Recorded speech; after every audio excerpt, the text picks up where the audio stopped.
Alrighty. Oh, and it looks like, oh, there we go. We got your webcam in. Welcome, everyone. We are doing the historical show matches today. Should be pretty good game set of games today. We've got KT versus Ayyubids, China versus Mongol, French English, Sengoku and Japan, Ottoman Byzantine, Golden Horde and Rus. All civs that have fought each other in the past. You'll notice that there is no Malian on the screen at all. That is due to Malian not technically having fought any of the civs that are currently in Age of Empires.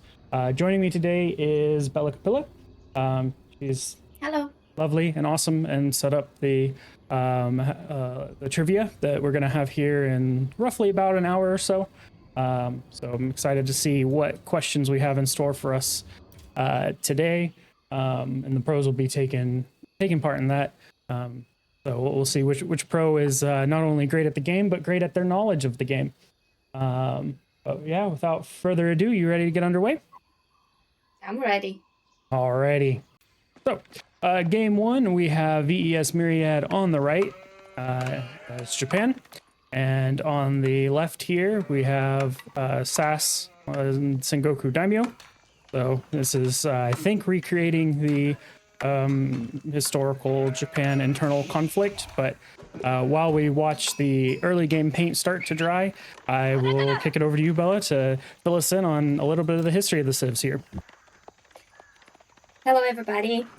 Exactly what you mentioned. It was a very hard time in Japan due to weakening of the emperor, especially, which allowed that the feudal and the lords, which we call daimyos in this case for Japan, they started to compete for power and for lands.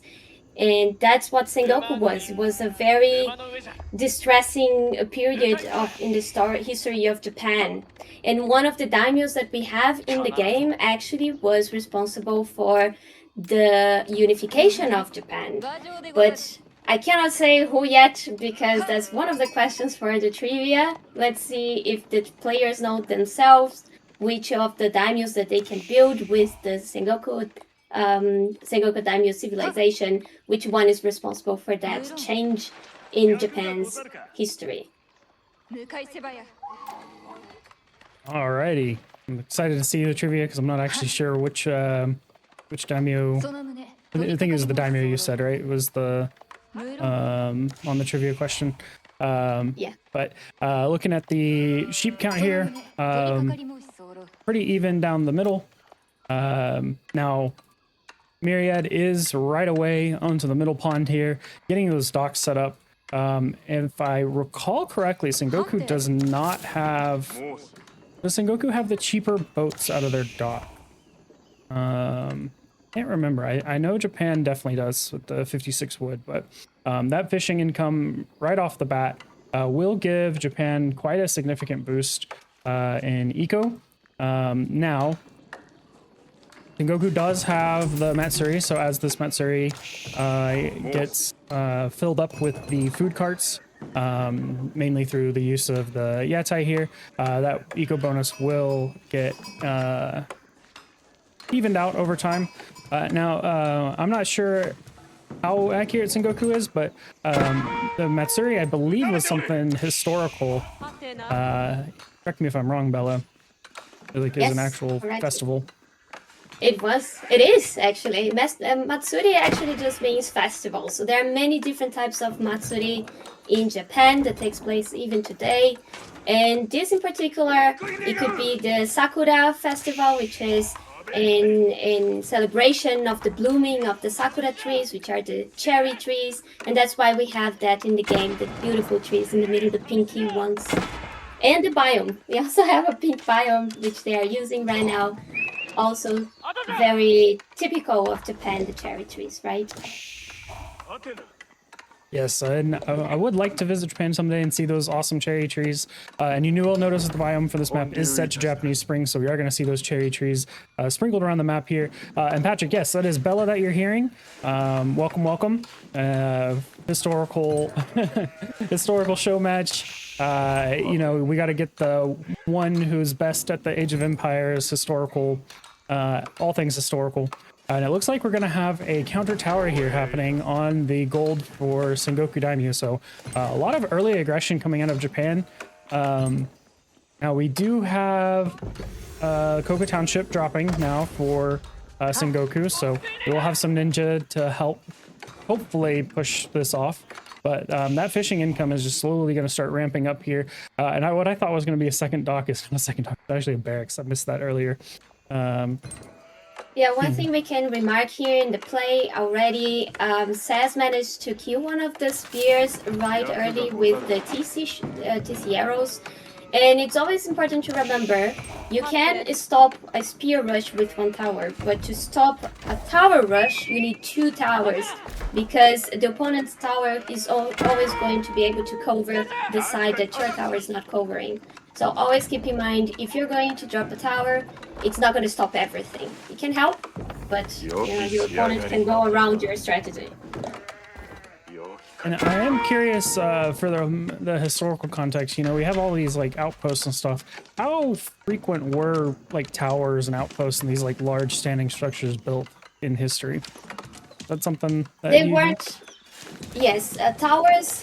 They weren't that common, and basically not even close of how many we make in the game, because they demanded a little bit more planning and protection even. You don't want to spend, at the time, a few weeks or months building a tower just to lose it, right? Or to let it rot. So you need people there, you need to take care, maintenance and protection of that spot. So they were chosen to be constructed in specific strategic points and not in this amount that we see in the game. But they fulfilled their job in the game, which is provide vision and provide a point that supports your attacks, right? That's the main idea. Absolutely. And taking a quick peek over here, we are just about fully saturated on the pond here. I don't think we'll see any more fishing boats out of this dock. I could be wrong, but this will get eaten relatively quickly here. And then these are only shoreline fish, so once these are dry, there's no more fish happening on this pond. So quick little boost of food. I believe this is about the same as a boar. Let's just do a quick check. Yep.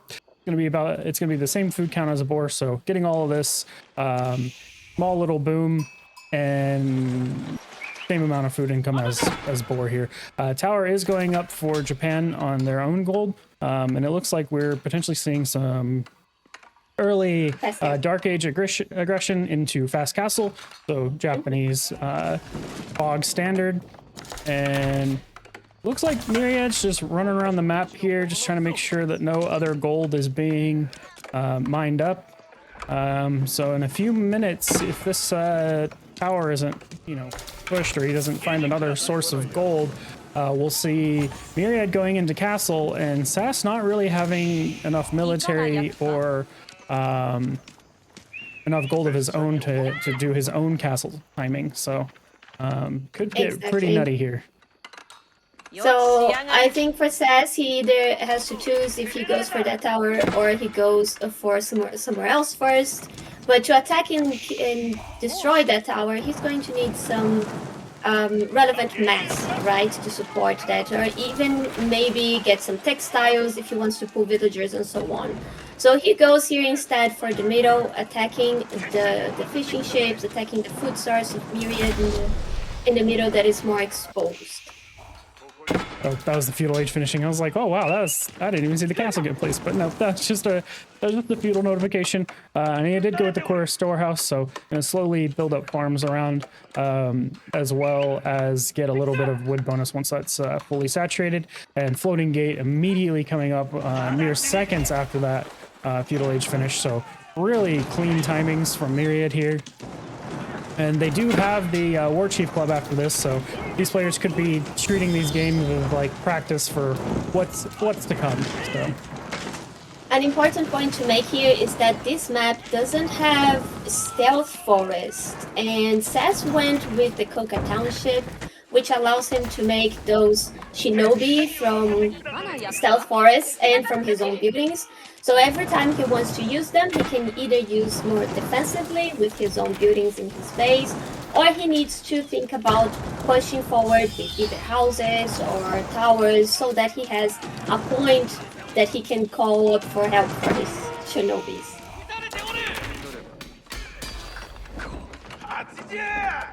And he is going to go on the back gold here, so just ignoring this tower. Pretty smart option. Your opponent does some towering or white tower rush or a bunch of things. It's generally a better idea just to go somewhere else. And he will have quite a large spear mass, so mounted villagers, or sorry, not mounted villagers, mounted samurai.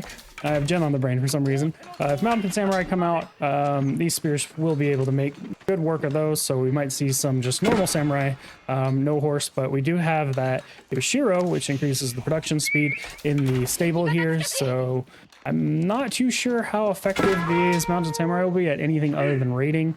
But for now, Sass is pulling back. Working on a castle age of his own. He just needs to get, looks like the last little bit of gold in. He can very well do the food if he just cancels a couple of villas, so it's going to be gold. That's the bottleneck here. Let's ride along with this mounted samurai. Oh, and Dengi Bringus, subscriber Prime. Thank you so much for subscribing with Prime. It's much appreciated. All subs, Prime subs, y'all watching the uploaded YouTube videos does help for funding events like these, so it's much appreciated. And for those who don't know, Dengi Bringus is actually the person who is working on getting the Diamonds in the Rough videos edited, cut, and ready for upload, so Look what Sass is making, by the way. He made a Kanabo Samurai. You can see in his little mask there, he has those guys with the big maces. They are very good against the high HP units, such as the Mounted Samurai, so I'm excited to see him again in the game. They are not really made, right? You don't see them every day. Shinobi plus Yumi. It's actually doing quite a bit of work here. Now, I do have my own trivia question for you, Bella. Can Sengoku Yumi get 11 damage in Castle Age? Okay. It's a yes or no. Do you think they can get 11 damage in Castle Age? With the upgrade from the Daimyo, they get 11? Can they get 11? Wait, that won't get him to 11. Blacksmith? No, yeah, +2 from Blacksmith only, +1 from the Daimyo. That's +3. No, that's not a thing. So actually they can. Little known fact, if you wall with an Iki monk, all units inside of the wall, your own friendly units, get a 20% damage boost for 20 seconds. So you get your own little mini Kurultai damage boost. I see. So temporarily, it's possible. Yep, temporarily it's possible. It makes them actually shred. It's something that's not well known, and you don't have to go the special age up option either. You don't have to go the Buddhist. Is it you have the Sake Brewery, and then I think the Buddhist temple is the other one, but exactly. Japan has to build the specific monastery, the specific landmark for that, but Sengoku, all the monks provide that benefit. Yep. Exactly. And we are seeing the classic knight archer versus spear archer with a little bit of Kanobo boys, and they are doing quite a bit of damage here, so this is a pretty decent tech option. And if we look, 230 health, what are these guys, 4% HP? Get what they're, 6% HP, so, was that 17, 18 damage a swing? I'm not too good at quick math, I have to use a calculator for everything. Teacher always said that Yeah, there well, wouldn't be a calculator in your pocket, but here we are. unfortunately, I'm neither a mathematician or a historian. Also, to let everyone know as a disclaimer, I am a biologist. And I am here also to learn with you guys. I don't know everything, and I just enjoy this as a hobby, and we are all learning together. So if you guys want to point out, make some points or bring interesting facts, we are all ears here to learn together, right? Just to make this clear for everybody. We do have a swindled emplacement on this gold outpost, so that will provide quite a bit of damage. And it does do one additional thing that's really nice here. It knocks that deflective armor off of the mounted samurai, so they get a little bit less value from their charge in. And here we are doing the little poke back and forth. And because Japan went with the Shinto priest, you'll notice that their conversion is just standard. There is no damage boost. I'm hoping we get an Iki monk here at some point. Oh, yep, we got one coming up. The rough part of being restricted of gold is that, as we can see, the SAS units, they are still mostly feudal. He didn't manage to upgrade them. Oh, true. But he does have the brewery mats here, and he has on this back. Yeah, Iki. I probably mispronounce everything, but that's just par for the course when you have, what, 23 civs and yeah. I'm sure the Vikings and Scots will come in with their own special, unique sayings as well. But speaking of, oh, we got a big clash here, so looks like SAS is fully fighting this group, sniping out the Bannerman. Was that the... That wasn't the Yumi Bannerman, was it? Oh, Iki monk. Whoa, oh, and I didn't even get to click on it to show the damage. If only there was rewind, but you can see this golden aura now on these Yumi, so they are getting that extra 20% damage. He died. Yeah, the flag is on the floor. Yes. Oh, well, this is from the wall, so... No, the flag was from the Bannerman was on the ground. Now it's gone, and they lost the bonus. Because after Bannerman dies, it leaves the flag, right? Yeah. What I was talking about was the Iki when it picked up the relic here and did the wall. We had the Yumi Ashigaru that had that buff that I was talking about that lets them get to the 11 damage in Castle Age. So,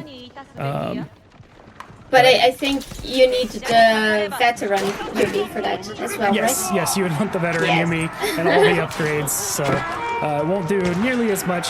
And this, military, you've got 41 versus 10. SAS in a really rough spot here, so showing that the power of that early Dark Age aggression with the towering of the gold. It was just setting Sengoku significantly behind. Now, the Matsuri is almost fully saturated, but at this point, unless SAS does some really good raiding, I don't see him really pulling back into this.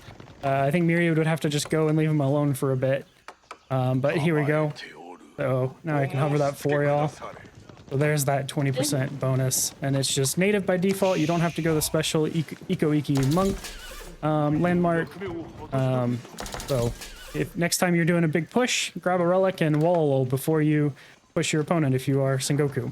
And if you are playing into Sengoku, stay away from their monks with relics, because that 20% damage bonus changes a lot of the number matchups on mini units. So need Myriad to get a Shinto priest over here to heal up some of these samurai, or maybe send them home. But he is gonna do a big push here, and this could be the death push. Yeah, the numbers are just really in favor of Myriad at the moment. And what saves the most is the number of mounted samurai, and these units are just really, really strong. Yeah. And what is unique about Sengoku is they do get the Daimyo, which can do up to 20% attack speed. Plus, they can get that 20% bonus. So, Curl Tie plus Meter on steroids, basically. But SAS is trying to push back a little bit, and I mean, these samurai are very low health, so this is actually going better than expected. And the ninja are slowing, so he's finding quite a bit of value with just mounted samurai here. But the one issue is his mounted samurai do not have deflective armor, so any charge-ins that he does will be not nearly as impactful as Myriad charging into him. Now, he can eventually get to the deflective armor, but right now Sass is really struggling on food. If we look at the food income here, 700 versus what was 1,200 just a few seconds ago, but now only 1,000. Let's take a quick peek at the relics. We have 4 in with 1 more working on coming in for Myriad, so and you know 10 more additional villagers. I don't think Sengoku's going to be able to pull their way out of this one. Yeah, the Daimyo also provides an aura of +1 to the mounted samurai, but it's just not enough number in the end. And both Sengoku and Japan cannot drop castles in the Castle Age, so no cheesy castles to hide behind. As a KT main, I do enjoy dropping a keep when I'm being death pushed, but we're not going to see any strong defensive structure here to secure any of these outside resources, and that's trying to move down to these berries.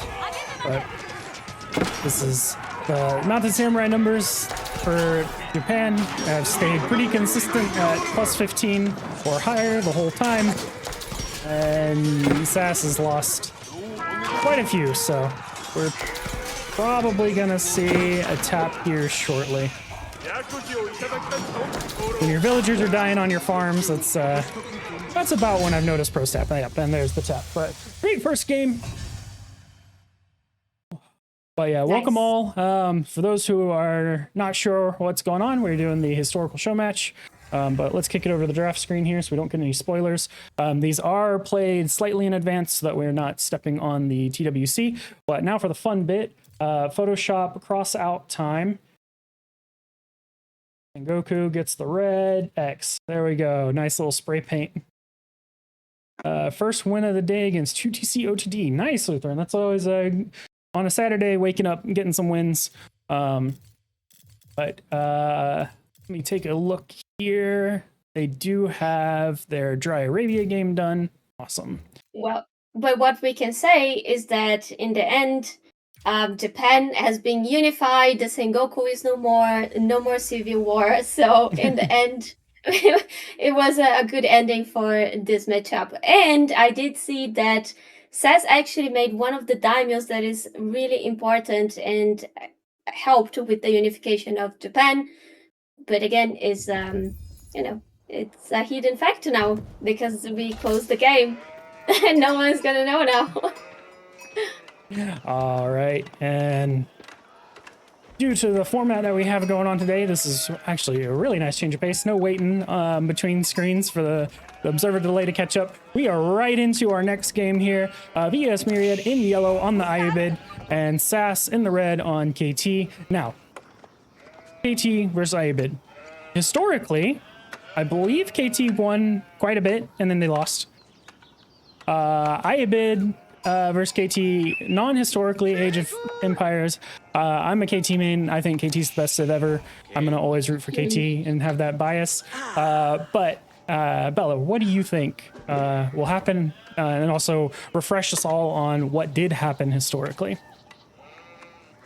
So the Ayyubids, they wanted to unite the Muslim realms, the Muslim region, and reclaim Jerusalem, which is the Holy Island, the Holy Land. Sorry, Holy Island.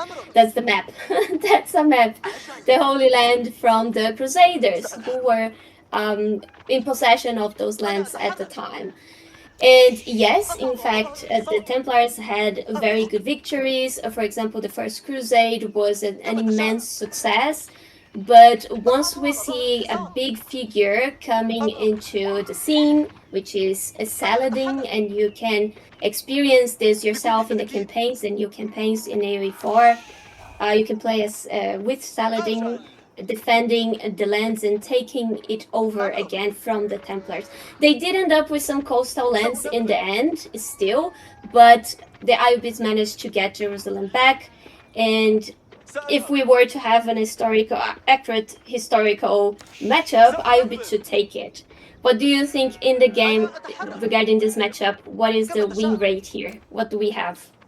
I'm not sure what the actual win rate would be, but KT is a traditionally people think that their cavalry is OP, but what's actually OP is their infantry. And camel civs really like when a civilization wants to play cavalry, because they get that camel debuff, and if you can just kind of steer clear of that, and you know, Ayyubid does have the Desert Raider. Knights Templar likes to make archers, likes to play spear archer, heavy spear archer, even Genoese crossbow, or I mean, no one's picking Genitor to actually play the Genitor, but KT traditionally very heavy infantry focus, so Ayyubid will struggle a little bit. Their Desert Raiders turbo die to heavy spears, because even in their like archer mode, they don't really do that much damage, and I don't think Ayyubid really has a lot of great counter options. Now against that heavy infantry, they can go into the Gulam, which does do decently, but if KT is allowed to get their pilgrims rolling, and then build up that infantry mass, I think KT takes it, at least initially. Late game, maybe Ayyubid, but you have good insights, and I did a very quick lookup here into the statistics available to us. There aren't many games for this matchup, but KT does have 55% win rate on Ayyubids, so yeah, that's something. And Genitors can be also good, by the way, against the camels because of the range. Yep, they don't get debuffed as hard because they do have that extended range. The only issue with the Genitors is actually the attack animation. Yeah, it's very hard to micro. Same thing for the sergeants. A lot of the KT like specialty units have weird attack animations that make them not as enjoyable to play. Very similar to like the Tulak like Raider Elephant. The Tulak Raider Elephant feels like driving a bus, you know, that sort of thing. But we do see the Dervish come out right away. Is that the Wisdom Wing?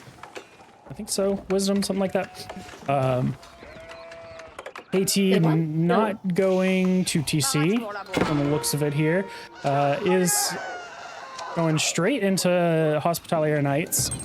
So they will have access to the feudal healing of their own, which is another good call out, because the Ayyubid has access to feudal healing, and against civs that also have access to feudal healing, they struggle a little bit more. They're not able to abuse the feudal healing nearly as well.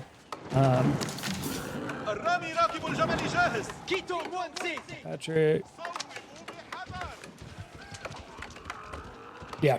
Yep. I do agree, Patrick. The 2TC against Ayyubid, you probably don't want to do, is letting them have all the relics with their turbo dervish that can get them quite quickly. But and we see that feudal healing that I was talking about here. You know, the Desert Raider traditionally really good at dealing with spears, but what's it going to do? It can't outdo the healing from the Hospitalier Knight. And then also another interesting point, we do have this sacred site that is very close to Myriad's base, and if Sass goes into the Castile Age-up option, he'll be able to heal and get the 20% bonus damage as well from the sacred site, so he'll have sort of a mini Kurultai effect that's also amplified by the Hospitalier Knight age-up option. So really good call out from Sass for this style of play.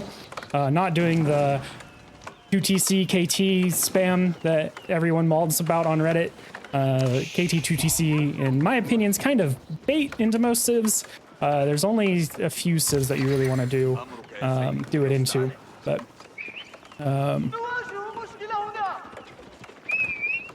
now which king was it that was the leper king or leper prince or whatever for KT. I can't remember. You know, Bella? Sorry? I remember The King of Jerusalem? Yeah, there was like the Leper King. Yes, was a very sick man. Yes, exactly. And talking about sickness, the Hospitaller is also an interesting unit. They were originally based in the First Crusade to treat for the sick and for the pilgrims that were traveling these rough lands.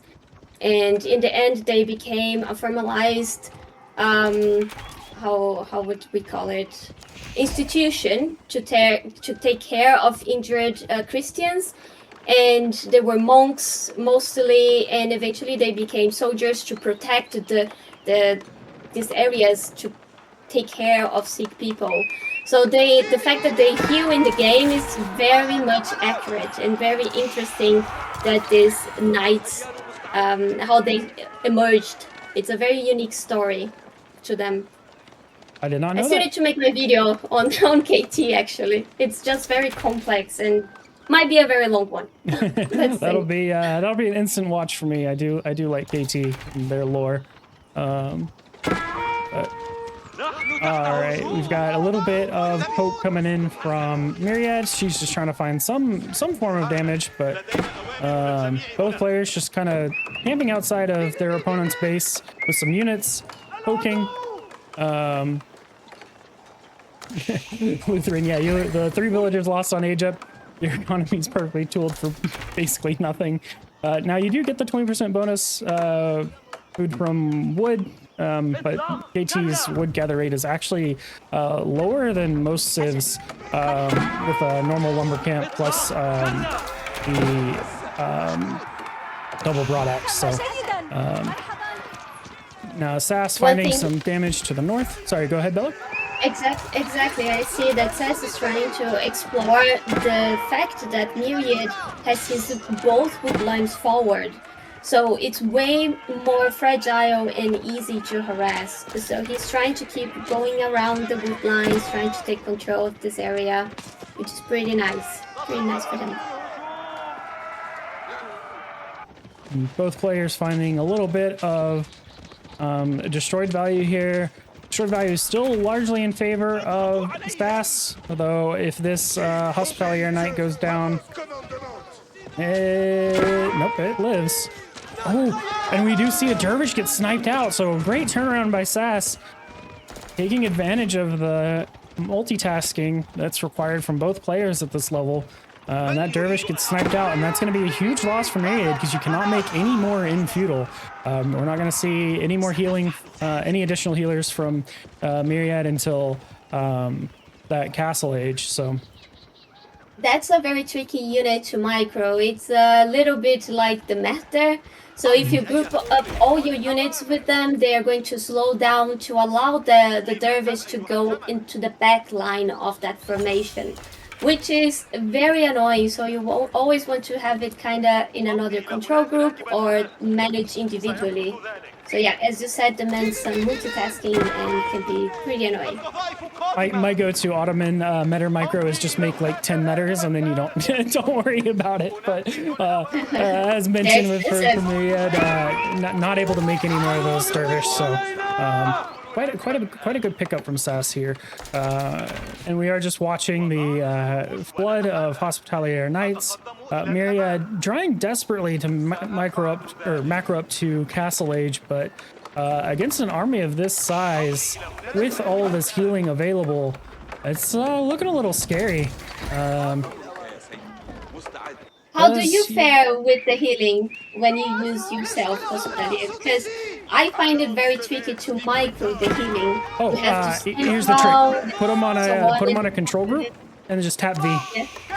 So, yeah, but then they block units. Units that are around them, they have to go, walk around to attack, and that can be pretty frustrating, I think.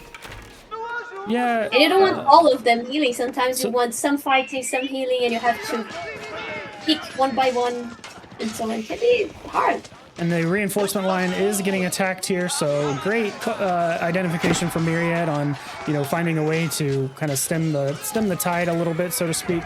Now, something I have seen before is a couple Hospitalier Knights like stood, you know, outside your opponent's base on hold ground, like near, like what we'd say this like tree line, and then you just move your units that need healing back to this like healing aura spot, so to speak. That is another way to micro them. I go to is just tap V and then tap V again when I want to move, but that's for those with more APM. You can just set a few on hold position and then just move units back and forth between. So like this one here, if you just tap V on these three, they'd all sit and heal each other up. But 48 military to 38. We do have blacksmith techs in for SAS.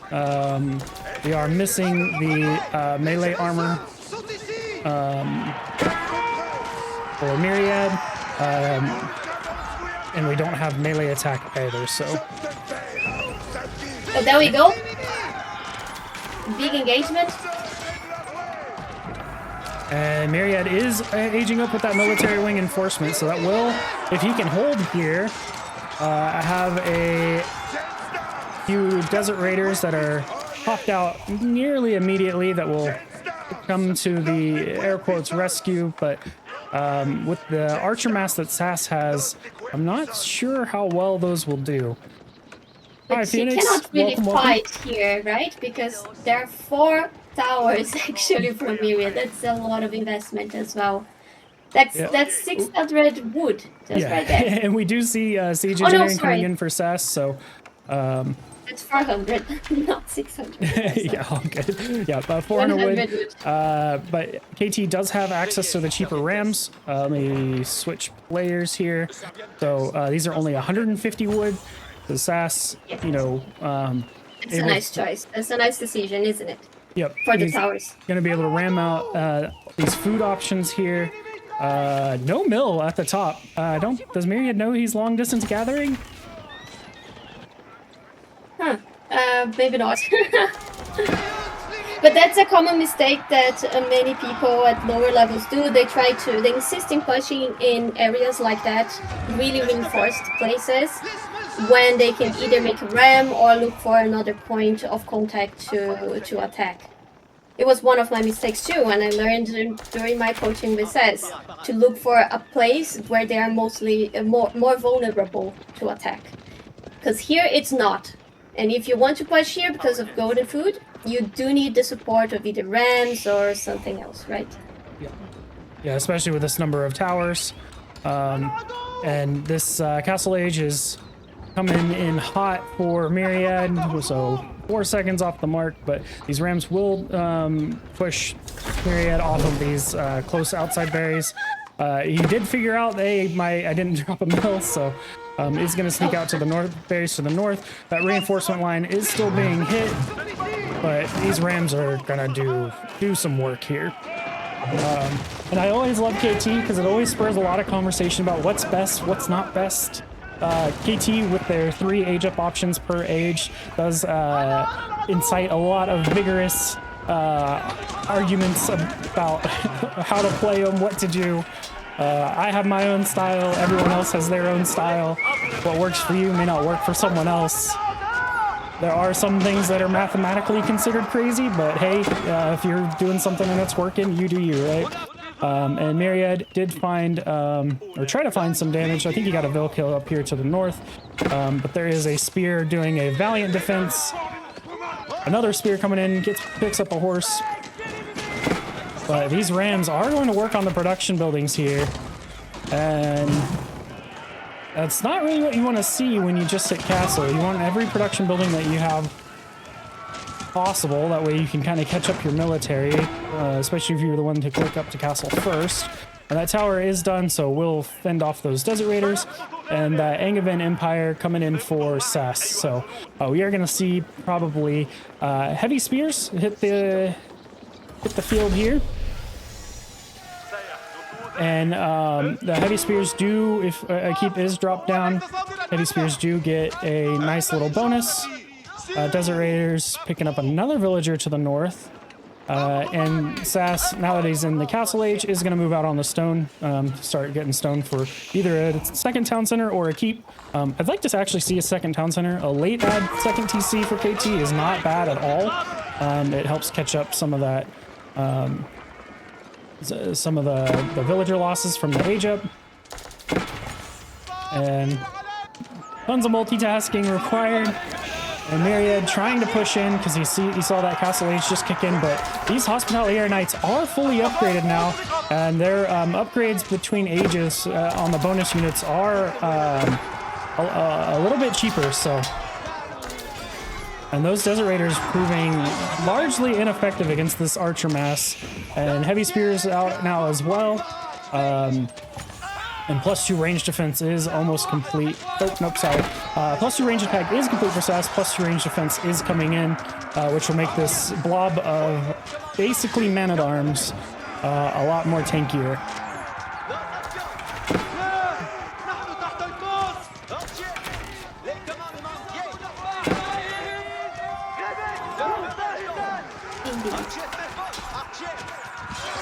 It's actually very nice to see as well. The spears carrying the shields in their back, on their back. Spearmen carrying a shield on their hands is not actually a thing. I don't know if you knew that.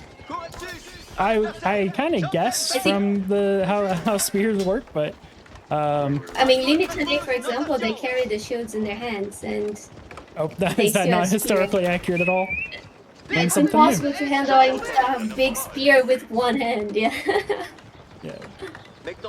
Now, you did have the Roman, they had like the one-handed spears, or maybe that was swords. Short ones.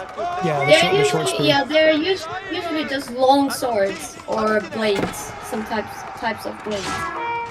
But a spear itself, because of the weight of the tip, you can't be very precise if you're only handling it with one hand. It's very tricky. Unless you're gonna throw them. True. I would love to see slings. Slings were used a lot in historical conflicts. I think there's that photo of bison skull that has what looks like a bullet hole through it.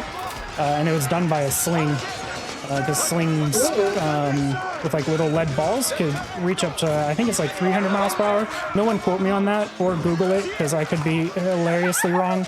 But I'm just going off of what YouTube algorithm pushed into my feed. So we do see the Ghouloms come out. So the Ghouloms do actually trade quite well into the Hospitalier Knights and the Heavy Spears. The one issue is the Hospitalier Knights can just stop attacking and heal. And you're going to see this army of Myriads just slowly get picked to pieces. He needs to add in some more Dervish if possible. And I don't think we actually have any relics that have come in yet. Sass is working on bringing one home. And another little known fact, if you make a keep next to a monastery and get the treasure towers upgrade, all your relics that are in that monastery actually get a gold bonus as well. So Genoese crossbow age up isn't as necessary as most people think if you're really trying to buff that gold income. And we do see the tap from Myriad. So yeah, great showing by KT. Heavy spears, sergeants, the whole nine. And I'm going to take a quick peek at the next game here to see if we need to be doing trivia or if we have time for the next one. I got to hide it from y'all on stream because I don't want to spoil the results. I forgot, yeah. Yeah, there we see a very nice ending for the First Crusade, I will say. All right, and our next game is going to be China versus Mongol. And let's go ahead and get the good old Photoshop Ayyubid. Bites the dust. So King Baldwin, or however that is. Ooh, why is that overlay so bad? Photoshop. There we go. Oh, it's because I minimized Photoshop. Oops. Alrighty. And thanks to the pros for playing these in advance and helping keep this running. So the next one's only 17 minutes. So after this Mongol-China game, we will do the break for trivia. And we'll have to do like 1 minute of setup. But let's get into game number 3. Alrighty.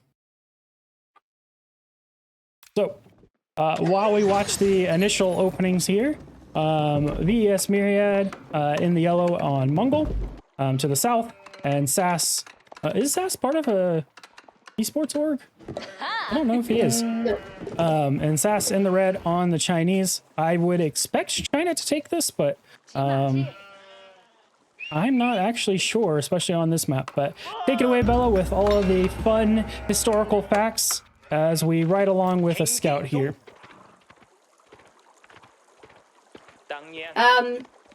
Yes.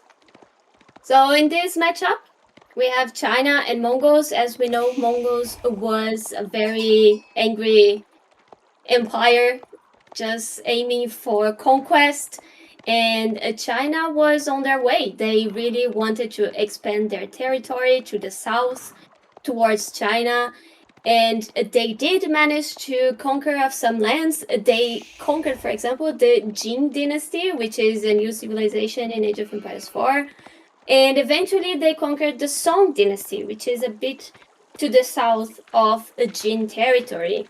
And once they did that, it was Kublai Khan who completed the conquest of those lands, initiating the Yuan dynasty, which is a dynasty also in the Chinese civilization, right?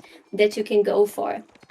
So the Yuan dynasty is actually Mongols, which is fun fact for you guys, right there.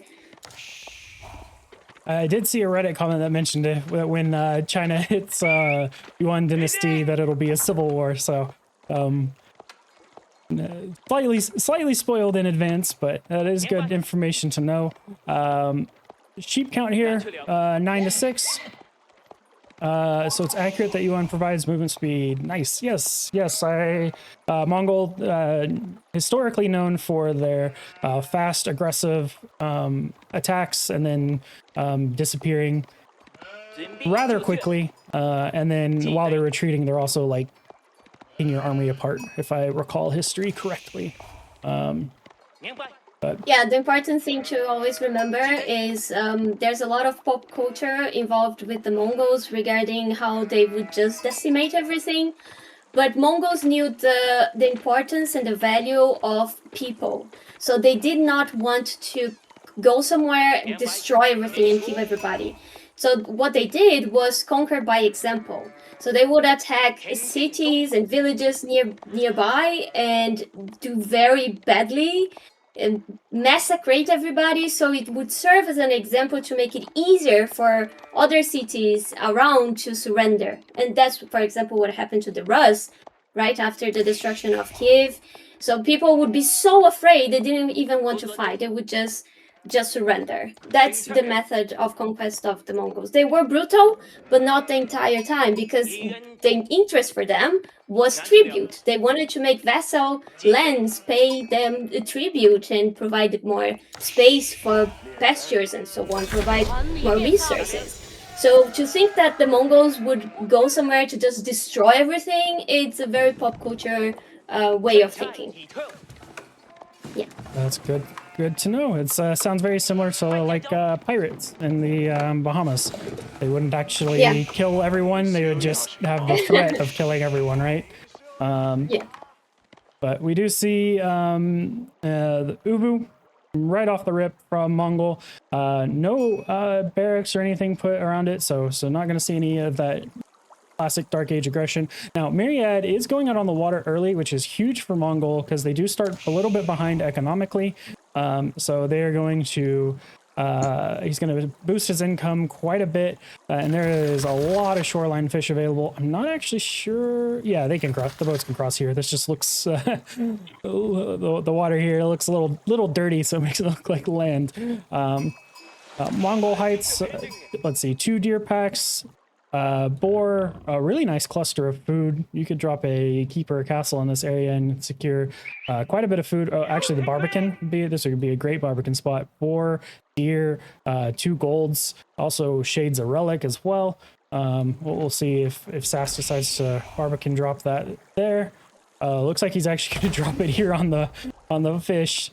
So denying some of that fishing income from Mongol. Now, Unfortunately, I don't think you can pack up the dock. Oh, that would be OP if you could. And He's towers. not able to move this dock to anywhere better, but and in the chat, it looks like we still have people talking about KT, so it just spurs, or it just shows just how popular KT is on to talk about, because there's so many ways to play it. But we are seeing some.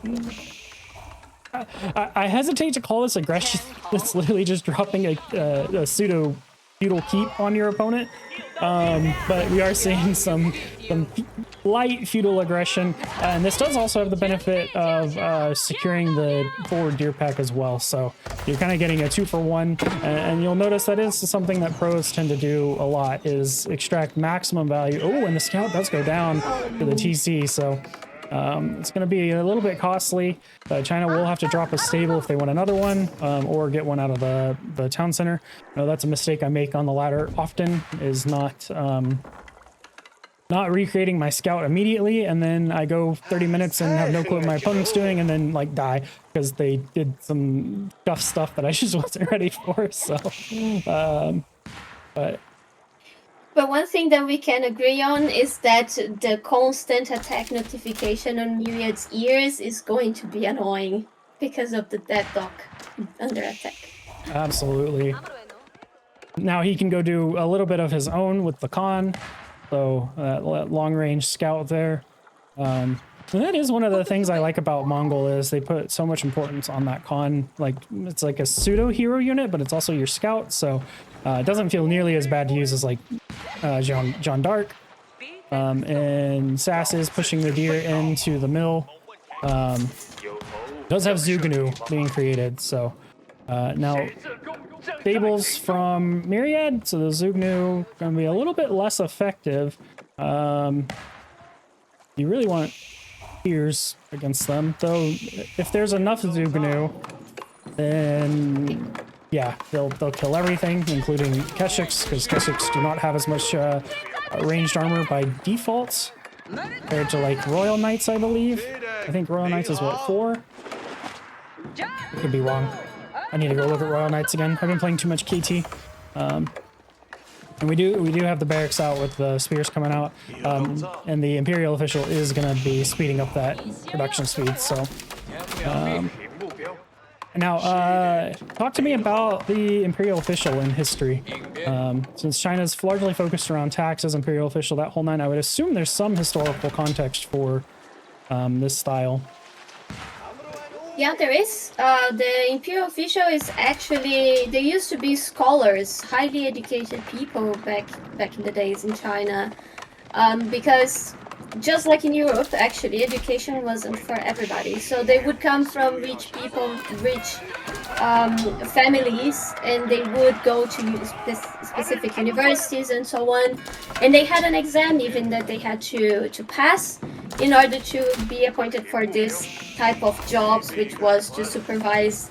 Really, they actually did supervise local villages and so on, and collect the taxes from those places. So it is based really in something real and something fun as well. The hats in the game of these units, they change according to the age, and those are all real according to the rank of that scholar. They also changed, and they even have an emblem on their chest which changes throughout the ages in the game. So this civilization really took a lot of work, and they put a lot of thought in it and lots of care. It's really nice to see. We are seeing some skirmishing breakout here. Now, getting the junk versus junk, light junk versus junk. Interesting. That there. Okay, but this one's not called a light junk. Alrighty, fun naming scheme there. But we do have the war junk and the junk right here in the middle. So gonna fend off Myriad's army a little bit from pushing and taking out these Zugnu, and Sass is slowly working down the docks. Myriad could queue up a explosive junk, blow up this war junk. But it doesn't look like that's going to be coming out at all. And China trying to get a foothold on the water here to get that fishing economy up, whereas Mongols already well invested in that fishing economy. So we are just going to see Mongol have a much better income on food right now. And a raid is coming in on the top, so hitting that wood line, which will stop a lot of these boats from coming out, as well as the fishing boats and also the war boats. So docks are a very heavy wood investment. Spears coming in, move into the north here to try to intercept. So you'll probably see a couple Keshik go down, maybe. Nope. Looks like they will get away scot-free. Oh! He actually lost one. Oh, he lost one? Oh, I clicked away and missed it. That's how it always works, right? You click away, or like in a shooter game, you look away and then the thing that you were expecting happens. So, but nice little feudal skirmishing here. Oh, an explosive ship does come out and take out, looks like just the war junk here. And the Zugnu numbers are building, and Zugnus do quite well into Keshiks, actually. Now, Sass does need to get the +1 ranged attack, because to do well into someone with +1 ranged armor, you definitely want that +1 ranged attack for Zugnu. For those who don't know, Zugnus have this repeater crossbow, and it's 3 attacks, so every 1 damage is actually 3 damage additional. So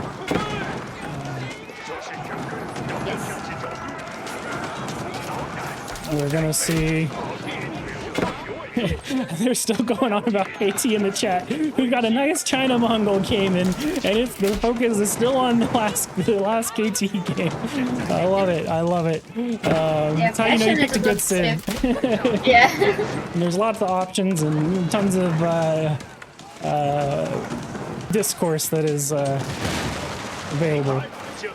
Mongol breaking through. Thankfully, they do not get any raid bounty from destroying wood walls. So.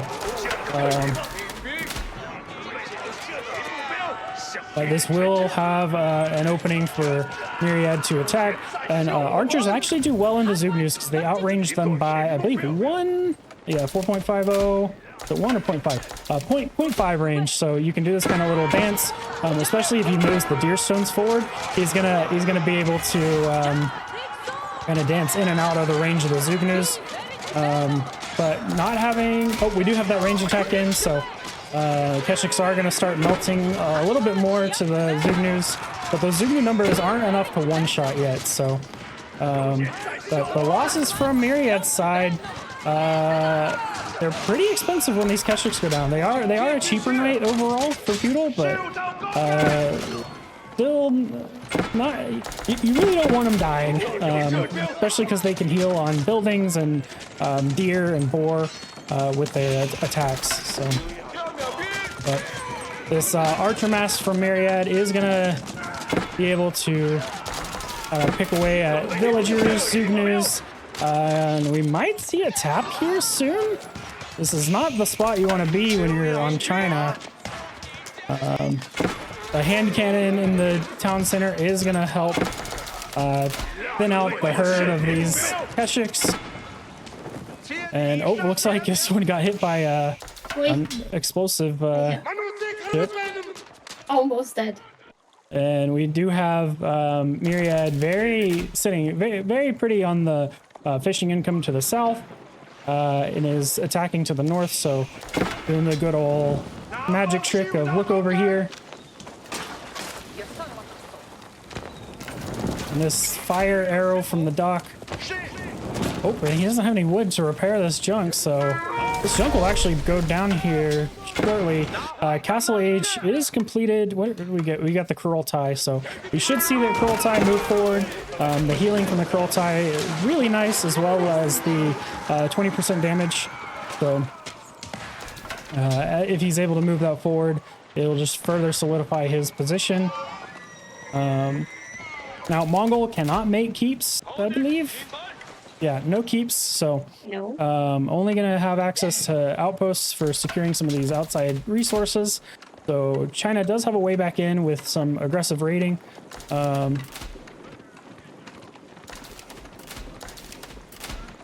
are watching from MSN's channel? MSN? Make them watch on the mainstream. All good. Bella, for the trivia, did you want to have the pros in voice chat at all? I don't know if you... I mean, I think that would be cool, yeah? We can do that. Okay. If they are fine with it.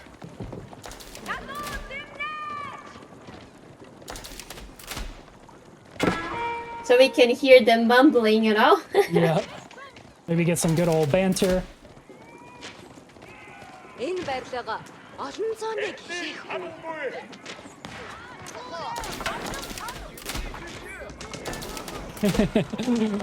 don't have the APM to both cast and time people out, so I will let you gentlemen in chat resolve your disputes yourselves.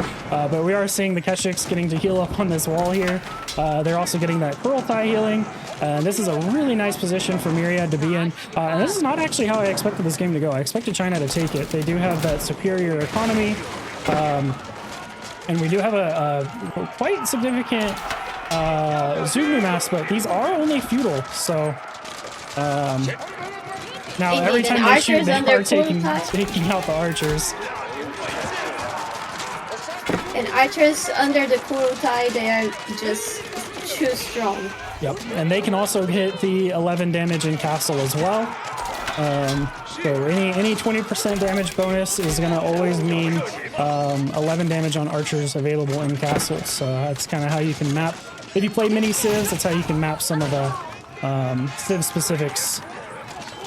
But that's not looking like he's going to be able to hold this one. These Keshik are running in, doing what they want, doing as they please to these Zugnus, and there is the tap. All right, so we're going to swap over to trivia here. And let me drag the pros in. All right, we have the pros joining us, so... Sass, Myriad, great game so far. How have y'all been enjoying the historical show match? Hello. Yeah, it's really fun. I think it's a great idea. Awesome. Good to hear. I also love to see the animals that the players are picking for themselves. Okay, instruction for the guys. There's a 20 seconds maximum time to click something. And it's gonna count correct answers and as how fast you clicked the correct answer. That's basically it. There's about 20 questions. Yeah, 20 questions. And they are mostly about the civs that you guys played in this. Maybe not all of you played them, but the civilizations in this tournament. And their conflicts and their real counterparts. Things that I talk about in my videos. So... good luck to you guys. So what she's saying is hopefully y'all did your homework and watched all of her videos. That's exactly what I'm hearing. Are you ready? Yes. Perfect. Let's go. 3, 2, 1. Start! Famous leader of the Ayyubid dynasty. I really like the Nureddin. MSN. All right, we know who plays shooters and has that shooter reaction speed. Yeah. I think MSN's the youngest here too, right? So that's that might be age diff too.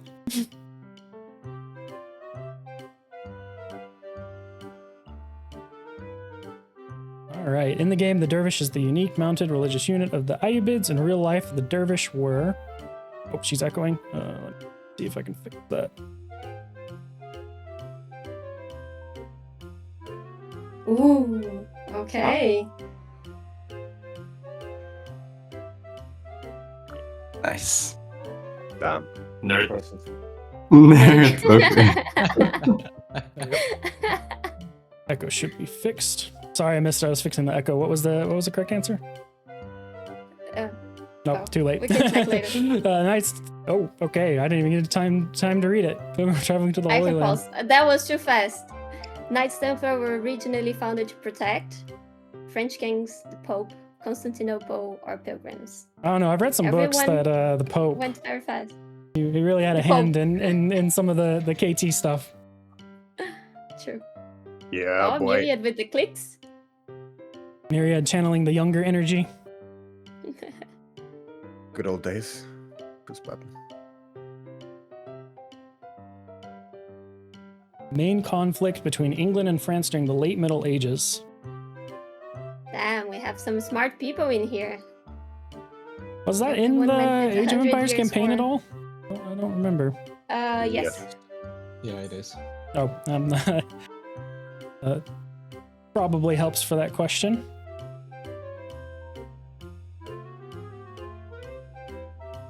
That's a tricky one.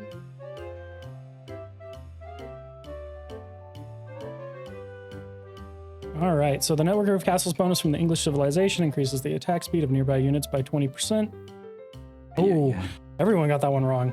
The Anglo-Saxon burst system Really? established to defend against Viking invasions. Interesting. Well, now that we're Yeah, getting I the thought Viking civs too, from the- that's awesome. From the campaigns, I thought it was about like building a lot of castles around England. The Yeah, castles is the both. upgrade. The citadels, that's the upgrade that you get. That's because of the Norman conquest. But the bonus of the civilization itself is the origins. And the birth system is a network. That's I removed from here so it's not too obvious.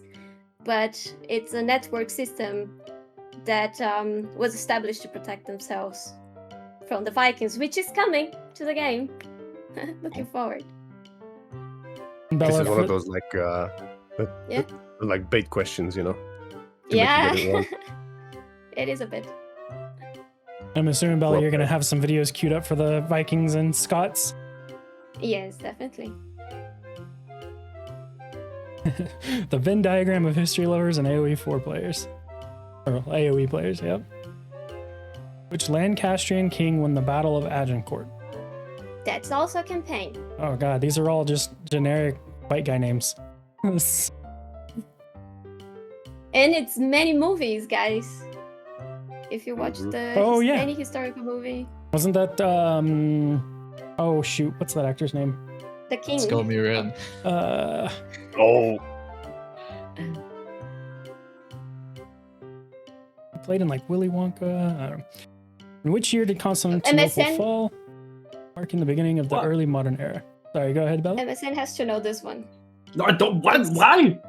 Because Why? it's a cool What? thing. Timothy Oh Chalamet, my yeah, that God. was it. That was it, Patrick. Ay, ay, Wow, ay. the 1 What? year difference. No. I don't MSN care about get this it. stuff, guys. Please, I'm just gonna leave. Come on, MSN, you gotta do your homework. Who were the Oh. real Janissaries? I don't actually know this one. I know this one. Nice. Elite They all, slave they all soldier. got it right. Fuck.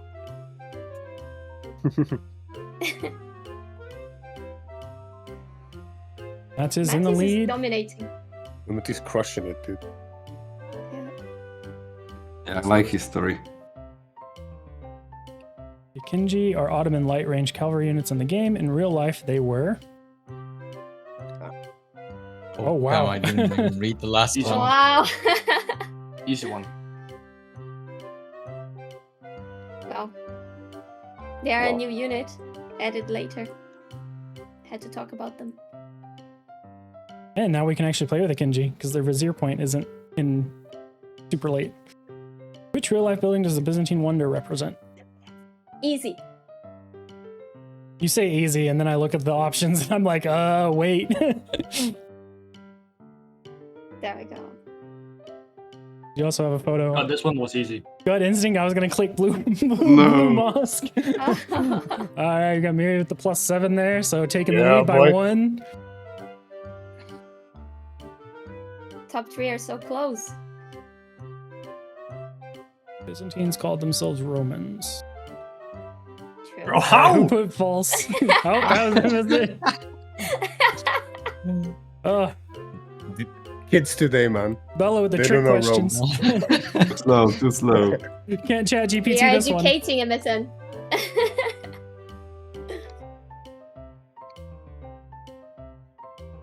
Another easy one. This one you should know. Did Ooh, you contiguous as trick in- me in because last- I didn't read there was like continuous or something? Yeah, it's like one piece. You mean like? Contiguous, yes. Okay. I thought it was like I thought I misread it, and I'm like, fuck. Sorry, I got Yeah, baited. but this is. You missed the time? Yeah. Imagine. Sass is catching up. I'm catching up. Yeah. One day. Maybe MSN. You just gotta be fast with the clicks. It was the capital of the Kievan Rus at its height, and it was destroyed by the Mongols under the Batu Khan. Oh, that's very specific for a true-false. Okay. This one was easy. It could not be Batokan. Could have been someone else. There are many counts. I think I need to go do more homework and watch more Bella videos because I'm missing half of these. Me too. Primary objective of the Mongol invasion of China. Now, if we watch the Mongol Netflix show, it was, I can't say, but we'll see if my brain I'm not is sure actually. correct. It can only be one, I'm two of not these. sure. Yeah. Yes!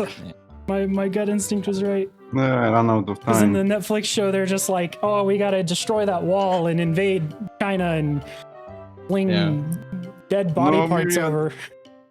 I Yeah, mentioned didn't lead by during the two. Mongol game as well a little bit about it. I gave a bit of the answer. In the game, the Mangdai are Mongol light range cavalry. In real life, they were.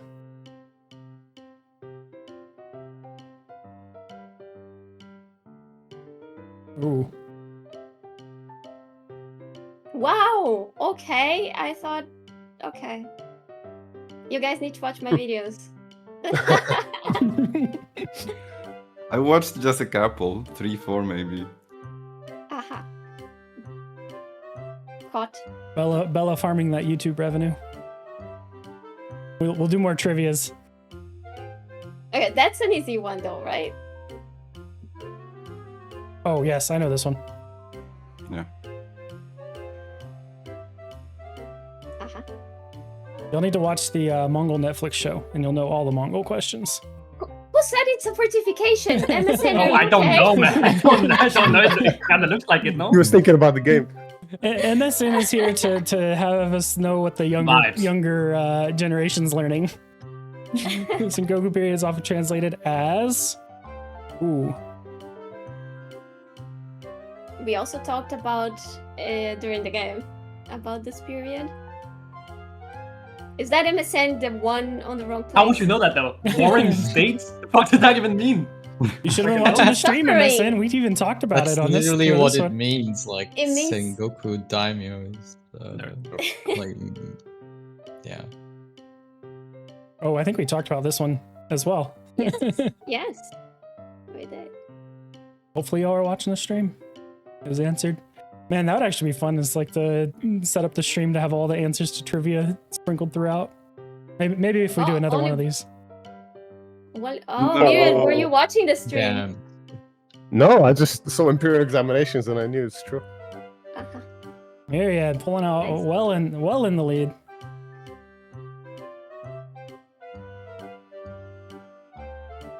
So there Oh, we go, the yep, this is the Daimyo one that you we didn't tell talked me. about. Tell me in game. Yes. Now I want to know. Says made, says build. One of those isn't a Built in daimyo in the game. game, I don't think. So Did you Yeah, it was did you make these what? names up, or What? is it like 4 daimyos? Beginning but he didn't though. It's just Yes. Yeah, he Nah, died that before one. the unification, but he started. I guess, yeah. Still ain't Yeah, I mean- China.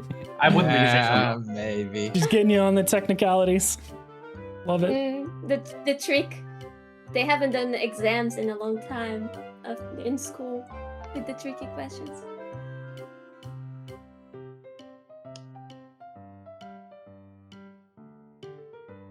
MSN, are you the blue one? He's the I got it, man. I got it. No, Oh, I you got, got it. it? Oh, okay. Oh, all right. I'm the goat. Oh, it didn't even show because it ended there. Oh my god.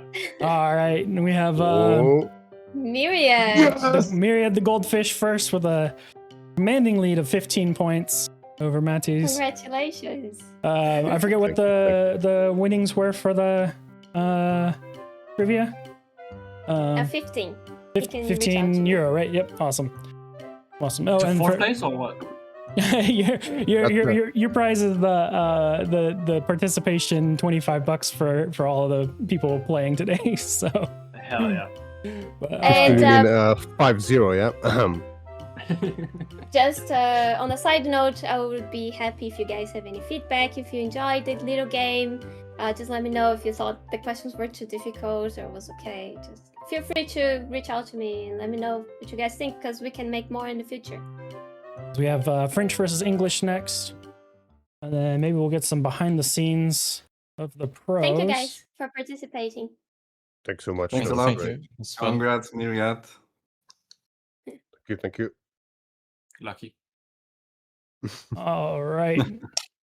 Rage quit. All right, and back to the classic matchup. As Lutheran just said, so VES Myriad in the French versus SAS in the red on the English. Ooh, that is a very close cold. That's like that's super in his base. This is how this map always spawns. What map are we even on? Is this Highwood? I think Highwood. Yeah, Highwoods. Very close distance for each player. Barry's also basically under the TC and Stone. Oh, this will be a nice little English 2TC if SAS wants to go English 2TC. Sorry, I'm bouncing around here, but let's ride along with a scout. Get the sheep tracker up. We have 13 sheep for SAS on the English. But did he already drop? He already dropped off. Oh, and Myriad going straight out to the boar. Mill going up. And we do have a double deer pack. Medium pack. So it's only 10 deer.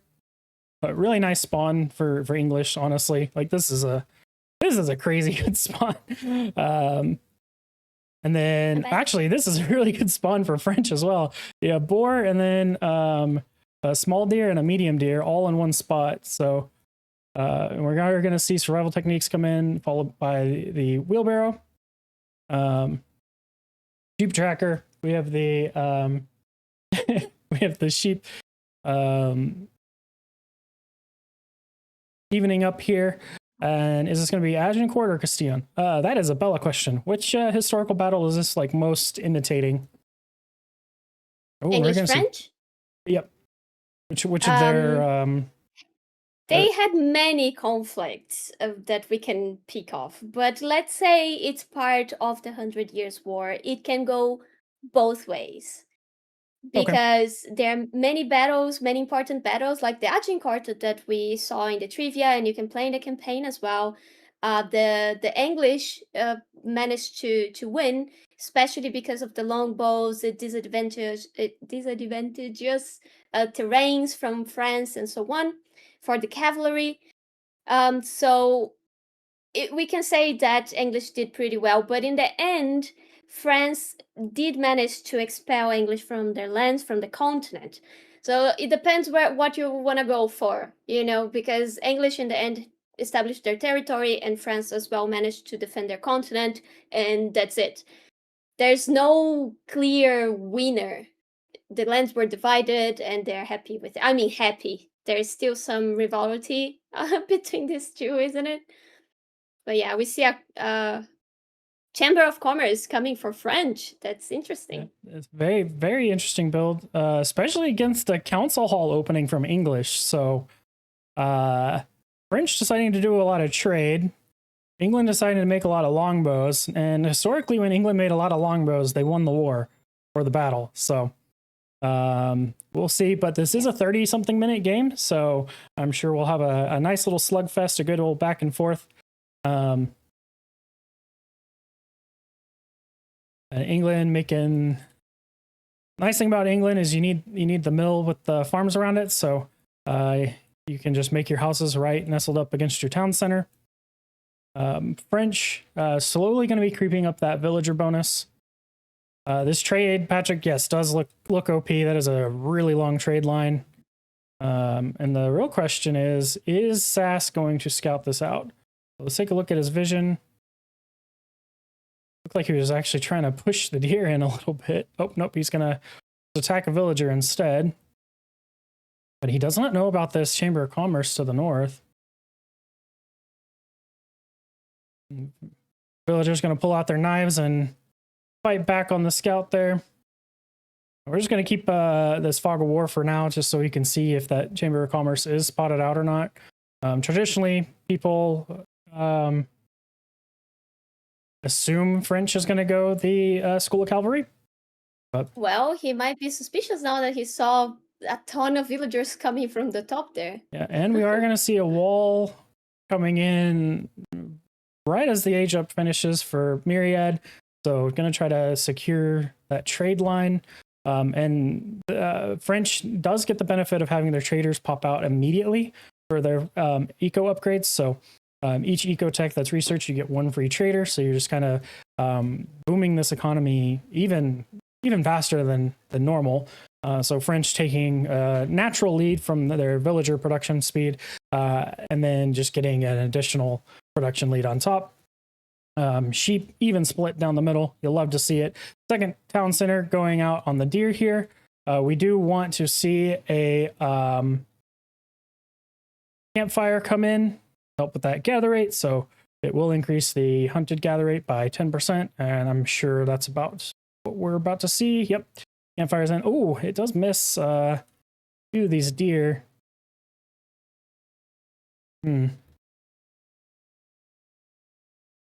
They are very Oh, fiery. he's trying to push the deer in. He's gonna have to drop a mill here in the stealth forest, or just like super long distance gather. But so English 2 town center, that's their form of boom. French trade boom 1 town center. I actually think French trade boom 1 town center is favored over English 2 TC. Ooh, and this scout is gonna be going down. Oh, so picks nice, it off. Nice. Really good snipe out from Myriad there. It's interesting though to see Council Hall with 2 TC, isn't it? It's not very usual. I think Sass was doing the spirit of the games, which was for fun and to most accurately represent history. Yes. So Council Hall, Possibly. longbows. That's at least what I think. And if he does end up losing, he has a good out saying, "Oh, I didn't play the traditional meta way." So, but That's true. I'm excited to see how this match ends up. French is blue, English is red. Yeah, this can't get any more meta. This is yeah, really nice. I thank you, players, if y'all are watching, for honoring the spirit of the games.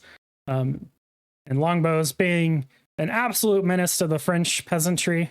Which talk to me about the history. I know we have the AoE4 campaign where we play this a lot, but longbows, you know, shooting peasants, how historically accurate? They weren't really used for raids like that for sure, but they were a big mess of the English force. Those bows were supreme in doing their job, that's for sure. And interestingly, the villagers, they have their short bows and so on, and that's also very accurate. Every woman and man that were capable, meaning they had 2 hands, they could play AoE4 and they should have a bow to shoot. That was in the law at the time. They needed to learn how to shoot a bow. And something that I learned from the history of the longbows is actually there was a tax on, I believe it was goose feathers or maybe duck feathers for the fletching. So instead of paying tax in like gold or like food, it was on feathers. So it was a feather tax for the peasantry to provide, because they had to supply millions of arrows To make, yeah. for That's a lot of the very military interesting. campaigns. And they would also make themselves, the soldiers. They would make their, not all of them, of course, but some of them, they would specialize in producing their own feathers, and they were proud of it, of their their own arrows. So they could compete. So my arrow reaches further than yours, and so on. It could be a very fun hobby, I would say. And we can see here, look, an example, beautiful example of the short bows of the villagers defending themselves with it. That's very nice. And we do have a question from chat. Which Edward was it that said if you want to train a longbowman, start with his grandfather? I'm not sure if you know, but if you do, oh, you don't. All right, Lutheran, go ahead and Google that, and then report back, and then we'll share that with the audience here. Yes, please let us know. There are so many of them. Edward I, the II, John, lots of Henrys. They really love the Henry name. Edward III. And we are gonna see these longbow numbers climbing here, and English longbows are no joke. They have 1 additional damage over a normal archer, as well as 2 additional range, if I recall. Yeah, 2 additional range. They do move a little bit slower, but if you get enough longbows out, you can just start killing knights. And one of the things about the French knights is they get that chivalry in. They run away with that healing, but if they're running away at low HP and the longbows snipe them instead, you're not going to be getting as much value out of that chivalry. So that might be the play that Sass is trying to do. He might just be trying to honor the historical context, but we are going to see a little bit of a night raid coming in here. And both players did wall up their side. Sorry, go ahead, Bella. Yeah, we have in the chat Lutheran Crusader mentioned is Edward III. Edward III is known as one of the best kings that England ever had. And funny enough, he imprisoned his own mother and killed her lover. Oh, wow. Afraid of being deposed by them. Yes. But he's a very well-known and was a very strong king. And I think, isn't Game of Thrones based off of the 100 Years' War? Something like that? I know it's based off of something. The War of the Roses. War of the Roses. Which is, then we have the Lancaster. But Edward III is the father of 2 of the originators of the York and the Lancaster, let's say. His sons would then create these lines of houses that would get in conflict afterwards. He is to blame, I would say, for the kids being angry at each other.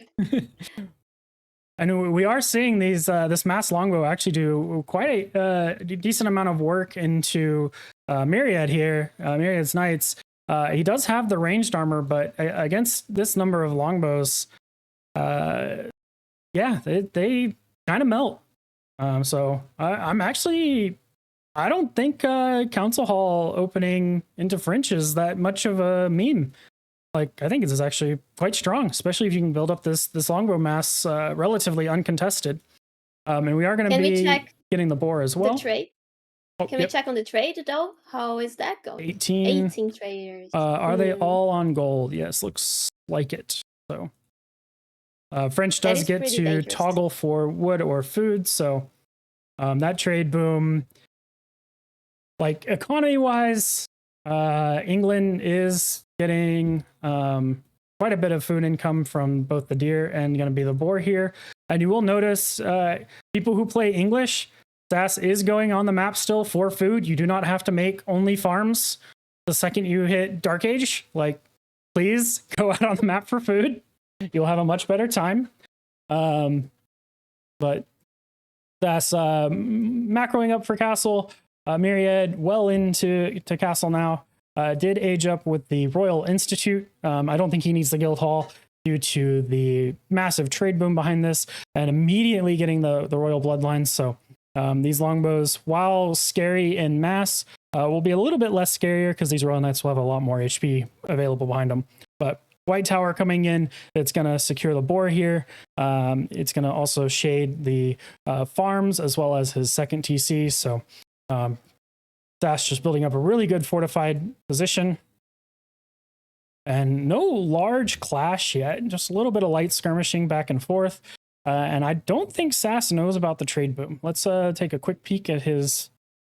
He knows that this line exists, but I don't think he knows... I think he knows. Does He he? knows because he didn't see the other landmarks, so he probably true. suspects. But what can he do about it, right? He would have to make stables for that. He can't really harass the trade with longbows and spears. If he's caught out of position, that can be a problem for him. So that's why he's playing the more macro game where he can work on spamming units once he has settled himself. And when Sass had his palings in a line here, it looked very much like he was just role playing English historic accuracy. It was really nice. That's true. And Myriad is splitting up his knights, so probably looking to attack from 2 fronts at once. We should start to see relics. Let me flip and see if we... Oh, nope. No monastery down yet for Myriad. Do we get a monastery for Sass? Nope. I don't think he has the wood yet. Nope, not placed either. We can see he is expanding with walls to the sides, which is pretty interesting. Yep. Oh, and this knight will catch out a villager trying to place a wall up here to the north. And this wall would be covering that large gold vein. And But Myriad... if he manages to trap those knights right now, that's huge for him. Absolutely. And Myriad isn't actually going to need to go out on any of the outside golds due to his massive trade boom. He only has 5 villagers on gold and looks like he's having a really hard time actually spending it, and is getting the merchant guilds tech in. So those traders are also going to start generating additional gold as well. And villager, oh, this wall is not buildable, I don't think. So this knight, just about trapped once this wall gets finished. Here's running in to their death and picked off by the French archers. And the good old French trying to cast. There's, a million things happening from all directions because of their night raids. So really nice control from Myriad here. 37 traders, so this is a massive trade boom. Added in a second market as well. We have a keep going up, so we'll be discounting the stables and archery ranges here. And Myriad just slowly building up his position. Has so much gold that Myriad could go imp if he wanted to. This is a lot of income. Interesting, he doesn't have guild hall, right? He could indeed already go imperial if he wanted to. Yeah, and he could take half of these traders and kick them over to food to supplement that food income. So French able to go infinite on every single resource with ease without having to buy and sell. Stone, the only resource that's a little bit harder to go infinite on. You do need the guild hall for that. But yeah, strong showing by Myriad, showing the power of that trade boom. And Monk is bringing a relic home. Let's kick it over to our relic tracker. It's like 2 are coming in. Potentially a third. Let's see, that one. Yep. The villagers working on building outposts in the stealth forest here. This will not finish in time to deny this monk, but you will potentially see it going by. And Sass, large army. Oh, another villager trying to go finish the wall is going to get sniped out. We flip it over to villager kills here. 5 on the side of the French. 6 now. Only 1 on the side of the English.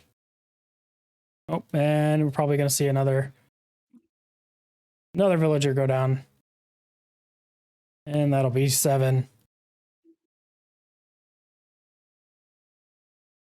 Now, Sass does have a pretty healthy amount of spears, but we'll need...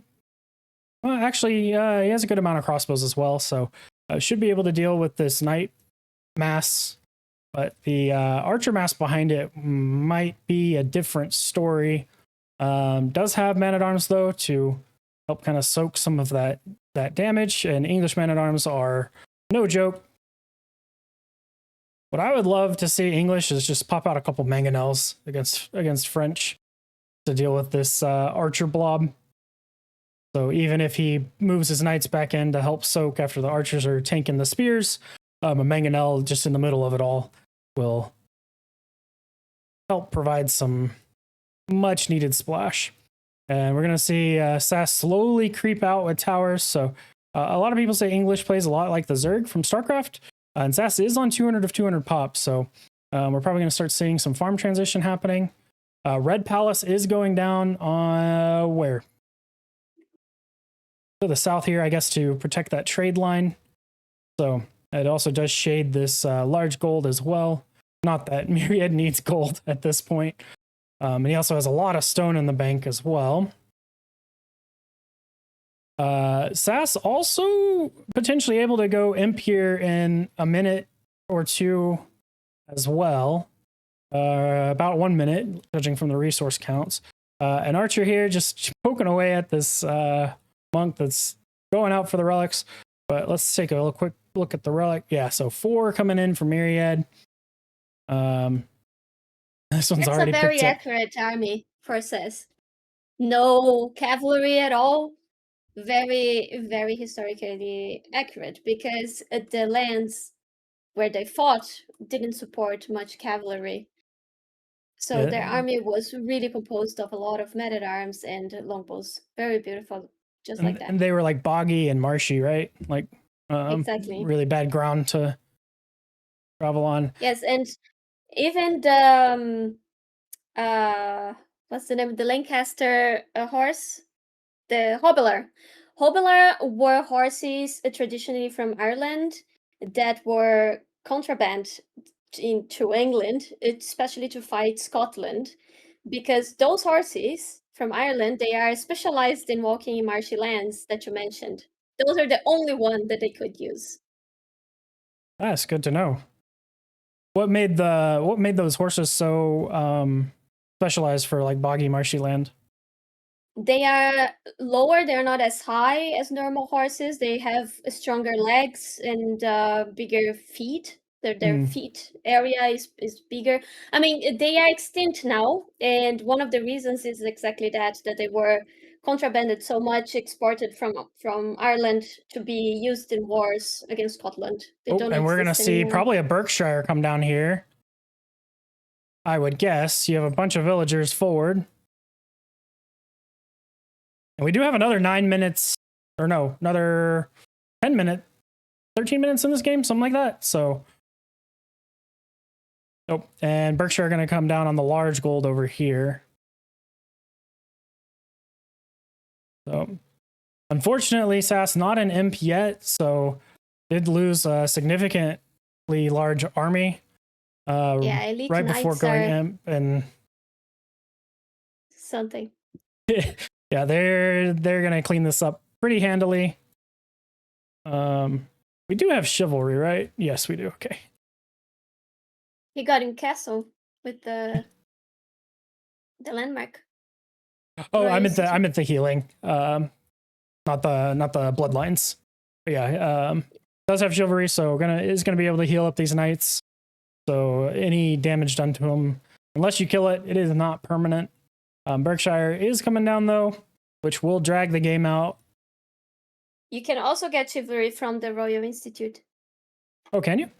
Oh yeah, Yes. I guess so. And then it's cheaper as well if you do it that way. Cheaper. Yes. Interesting. And since he didn't have much damage on his knights before, he didn't need it earlier. Tower upgrade comes in just in time to get taken out. So small waste of stone there. Little unfortunate, but Imp is now in for SAS. And he's getting elite men at arms. Slowly rebuilding his numbers, going into hand cannons, actually. Oh, the wall might actually get finished here, but oh, it finishes just in time to trap, but these units will be able to bust this wall down rather quickly. And this wall has just been a spot of death for the English peasantry. 16 villager kills for Myriad so far. 47 traders, so against English, that's going 2TC. Well, we might see a lot of villagers die here. This Berkshire, as they walk into range. Oh my god. And, doesn't lose them all. Only loses a couple there. But now he knows about it. So he will be securing up this large gold vein on this side. So both players access to a large gold. Myriad with access to significantly more large gold. And Sass is hanging on, is fighting under the white tower, so we'll have that attack speed bonus for his ranged units, which does matter a lot for crossbows in particular, hand cannons as well. A little bit less so for archers. And I mean, the attack speed applies to all units, but as for ones that get the most benefit, were the ones that I just listed. And we might see Myriad want to go into some arbitraliers for these men-at-arms, because these boys are quite tanky. 11 ranged armor. If you get enough of them, you can just go right-click a keep to death. No need for siege. Unfortunately, in history, you couldn't just right-click a keep to death. The hilarious sight to see, just men going up to a keep and punching it. Maybe the Vikings. Maybe that'll be their unique siege unit. They just berserker rage buildings down. Beauties. And villagers are dying on the stone here. That Berkshire gonna put in quite a bit of work. But these knights, quite tanky actually. So they will start taking out quite a few of these villagers. And Sass not responding. Looks like he's busy elsewhere. Oh, now they go in and garrison. So with that garrison, these knights will start dying. Slowly but steady. Yep. Which any knight death is a good knight death in English's eyes. A villager rallied to the front line there. Like, hey, I'm the early warning system. Sacrifice your peasantry. That's what French is saying here. That's what your peasants are for. Early warning system. Oh, there's no sound from the game. Oh, thank you. I forgot we had the echo earlier, so good call out. Thank you, Tech TSK. Now we'll hear those lovely English alarm bells.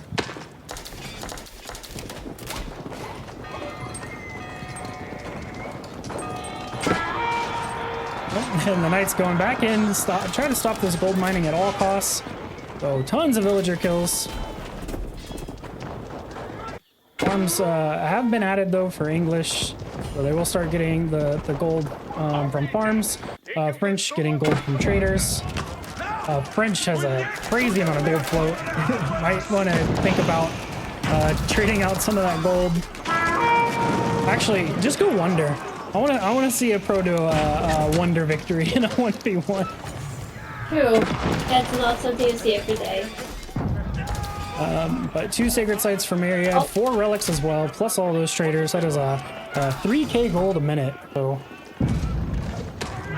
yeah, that's one of the challenges of playing infantry, right? You struggle a little bit to defend every point in the map because you don't have that mobility, that speed to reach out to the important spots whenever you want. On both sides, sieging down keeps. Now the cannons are getting picked out.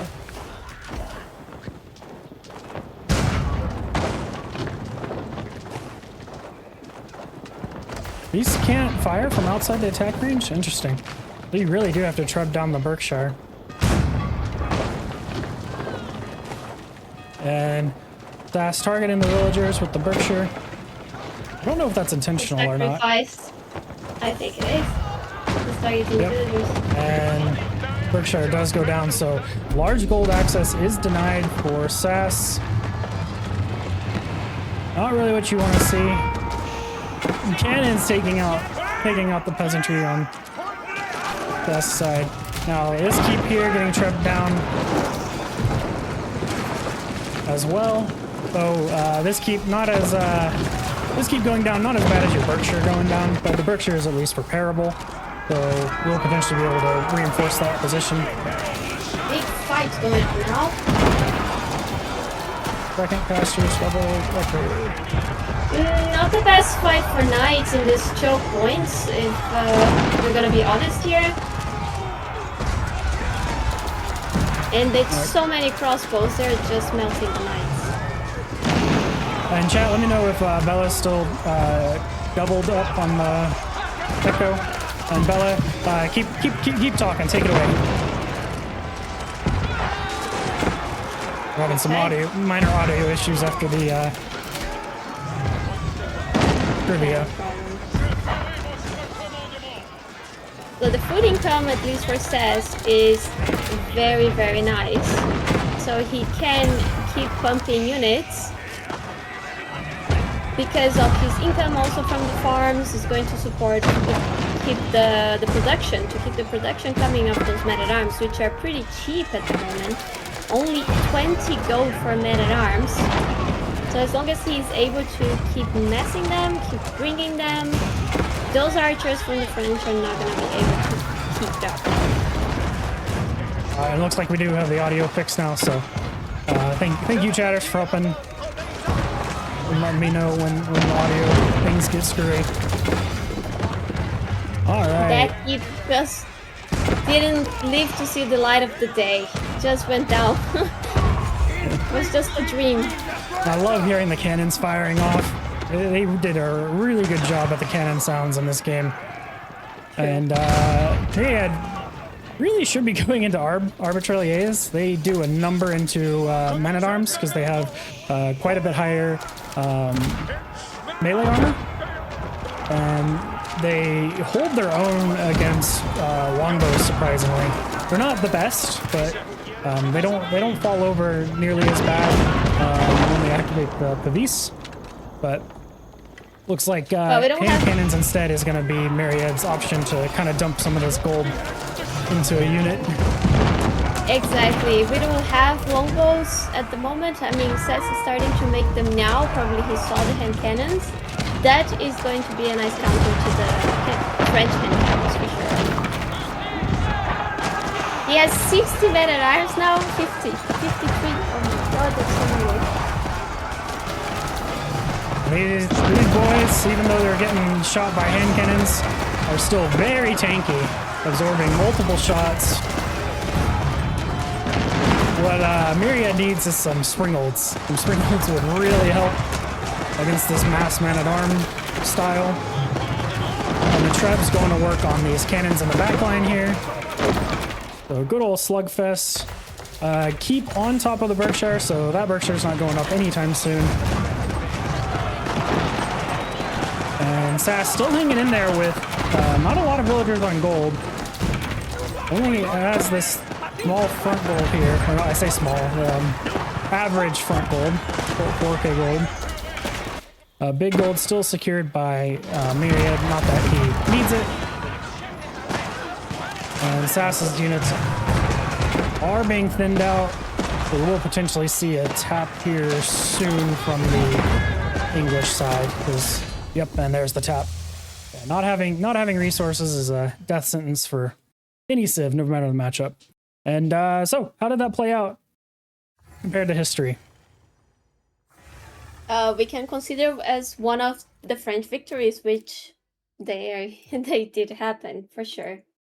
It could go both ways. This is a matchup, a classic one. The fight between these two took longer than 100 years, right? So they had a lot of ups and downs and many battles against each other. All right. Well played to both players. All right. We have Matiz and MSN now, right? Yep. So now it's Matiz and MSN. After French got cannoned towards the end of the war, they drove the English out of France for good, right? That's what Myriad said in the chat. Love it. Our first one's going to be EGC Gorge, Ottoman versus Byzantine. The game loaded up here. Well played, Myriad and Sass. Those were all incredible games to watch. Much appreciated for y'all participating.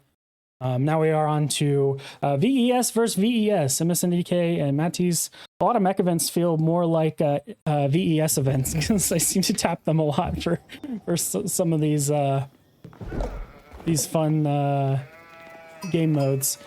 But and let's do a flip. There we go.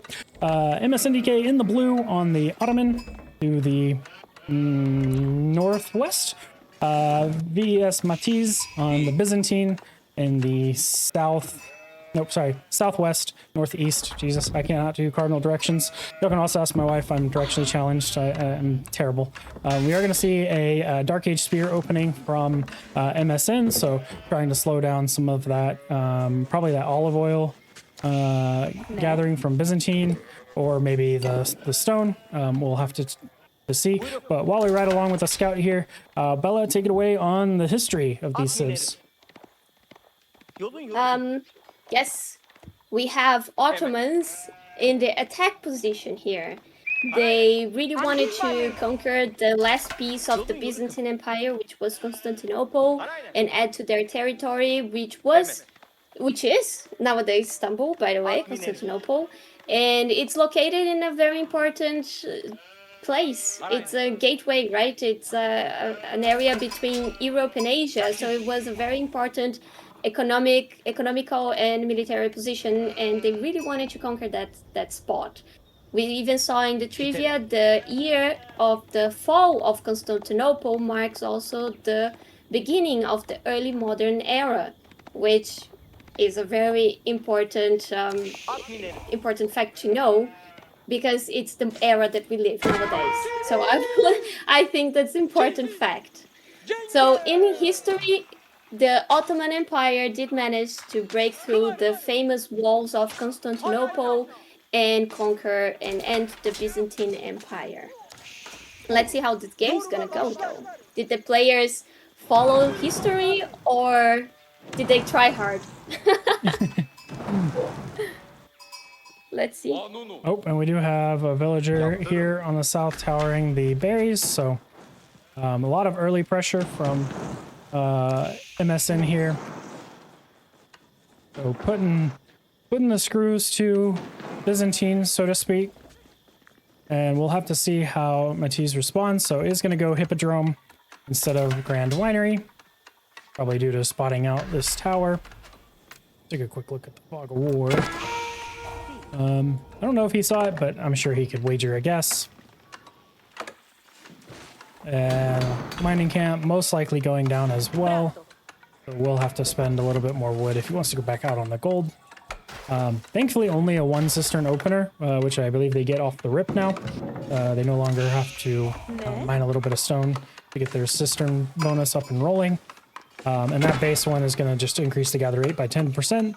Ottoman doesn't actually have any traditional economic bonuses. They do have the military schools, though. And well, for the military schools, how accurate were they to history? Was Ottoman some like military strategic advisor, or? The military schools. How can we interpret that? I would say the Ottoman Empire would take, for example, like the Janissaries, right? They would take people from other lands as slaves and train them to increase their force numbers. But we have to consider the gameplay decision here in the end, which is their economic bonus in a way. So there's no specific institution or building like the military school, if you know what I mean. It's more of a concept. Gotcha. That they translated in this bonus. So military schools forced conscription into the army, which kind of makes sense because it's just forcing a unit out every minute and a half, roughly. So exactly. Jeep split, 21 for MSN, 18 for Matiz. So pretty relatively even split across the board, not terribly one-sided. And that's how Gorge tends to go. Each player splits the map down the middle. And MSN is aging up with the twin minaret, so we'll have the berry bonus specifically on this landmark. Now, does he start making military schools? That will be the real question. Can make one in the Dark Age, but due to doing the barracks spear rush, didn't do the traditional military school opener that you usually see from Ottoman. True, and we see only 1 cistern from Byzantine side, which is also unusual. but due to the early pressure, it's understandable. Because now with the system being so cheap, we see even 5 systems, right? By reaching feudal.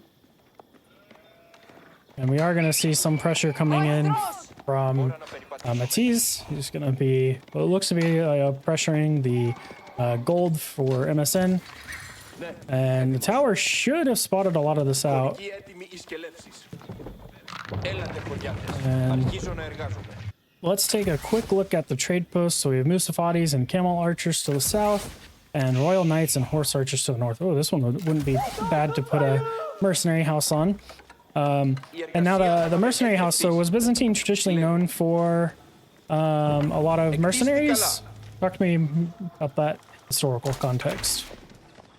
Yes, yes. Many people, especially running from the wars that were going on, or more to the north, they would escape towards that region, knowing that they would be accepted as mercenaries to fight for them, and with that you have an income and you have a place to stay. You're not just a deserter, right? You become you have a title in a way. So for sure, soldiers would try to find something else, trying to run from other conflicts that losing conflicts especially. They would just escape. An arrow slits is added to this tower here. So, where did he get this? Oh, that's just from his base stone. Wheelbarrow coming in for Matiz, and he is now adding in the cisterns. So, did he mine stone at all for this? Oh, I think this is just purely from buildings. Wow. Because Byzantine does get that stone from buildings bonus. And it's surprising he's able to get a whole cistern and also the aqueduct to connect them. Good to see. So even if your stone's denied by a tower, you still technically have access to adding more cisterns as the game goes on while building military behind it. And horseman numbers really good for Matiz here. Is going to be able to potentially take out this Sipahi. Sipahi are slower than traditional horsemen, so. And to be honest, the most prominent mercenary of the Byzantines is actually the Varangian Guard, which is their men-at-arms, right? Yep. After the conquest of England by the Normans, who was living in England before that was mostly Anglo-Saxons, and those are the Varangians that we have with the Byzantines, escaping the Normans. And MSN did go into the imams, so will be able to heal up any damage that is done to his units, provided he micros them correctly. And then also, if he goes into castle, we'll be able to secure relics rather quickly. Military school count, none. So no military school opener yet, or not. No military schools added on yet. It looks like he's just trying to really pressure Byzantine, not let them get that much olive oil. We have our, okay, yep, we do have our mercenary house, and it is on the Keshiks, so really strong pairing with the Hippodrome, because we'll be able to triumph the Keshiks, which will trade very nicely into the Sipahi. So, just goes to show the flexibility of Byzantine as a civ. Sipahi and a scout going down. No raid. Bill kills 1-to-1. No large swings on either side. Looks like both players are playing the you kill one of mine, I kill one of yours. Destroyed value in favor of MSN right now, Ottomans.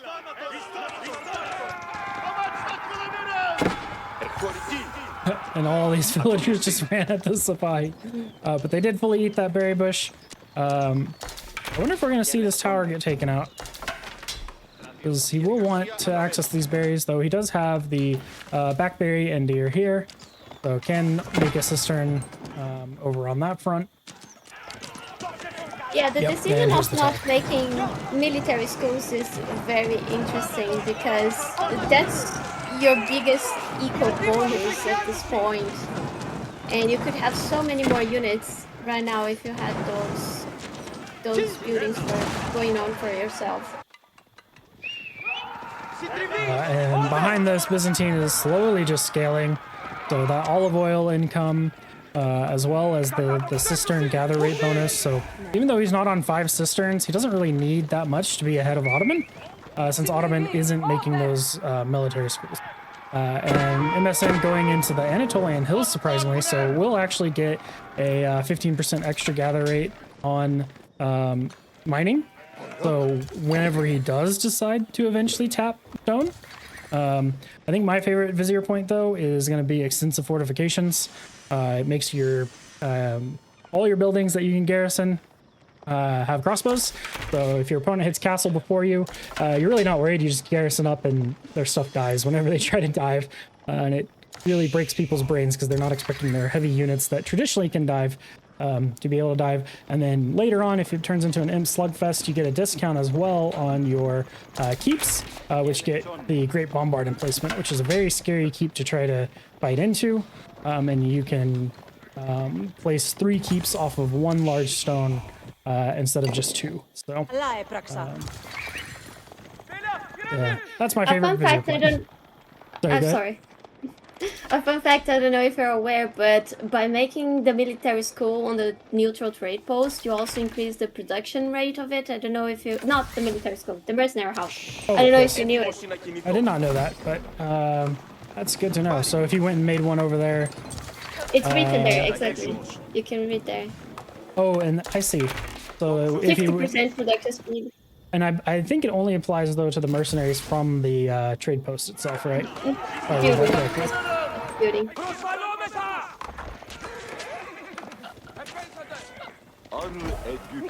Oh, it applies to the whole building? Yes. Oh, nice. I might need to pick up Biz at some point. It's very flexible. It reminds me a lot of KT, just a lot weirder on its options, and you have to play, it's more useful when building simulator. Yeah, you have to plan a lot of the placement of your buildings, and these kind of things are more useful when you have those maps with spawn where you have the market right behind your base or something like that, where it's a bit safer. We do have imams out in the open field here, which is spotted out by Matiz, so if you wanted to do something really cheeky, he just goes and snipes these real quick. That would be a huge loss for MSN, because right now he has access to feudal healing, but if those imams die, no more feudal healing. But we do have the Meter buffing, and I'm sure the Meter was a true historical unit. Yes. Do you know if it was used like for archers or for just military in general? I know there was like timing, like maybe it was like longbow shots to the beat of a drum or something. Yeah, they were used, exactly. They were used to maneuver, to synchronize attacks, for communication in the battlefield, and to motivate the troops as well, to keep them hyped for the battle to come.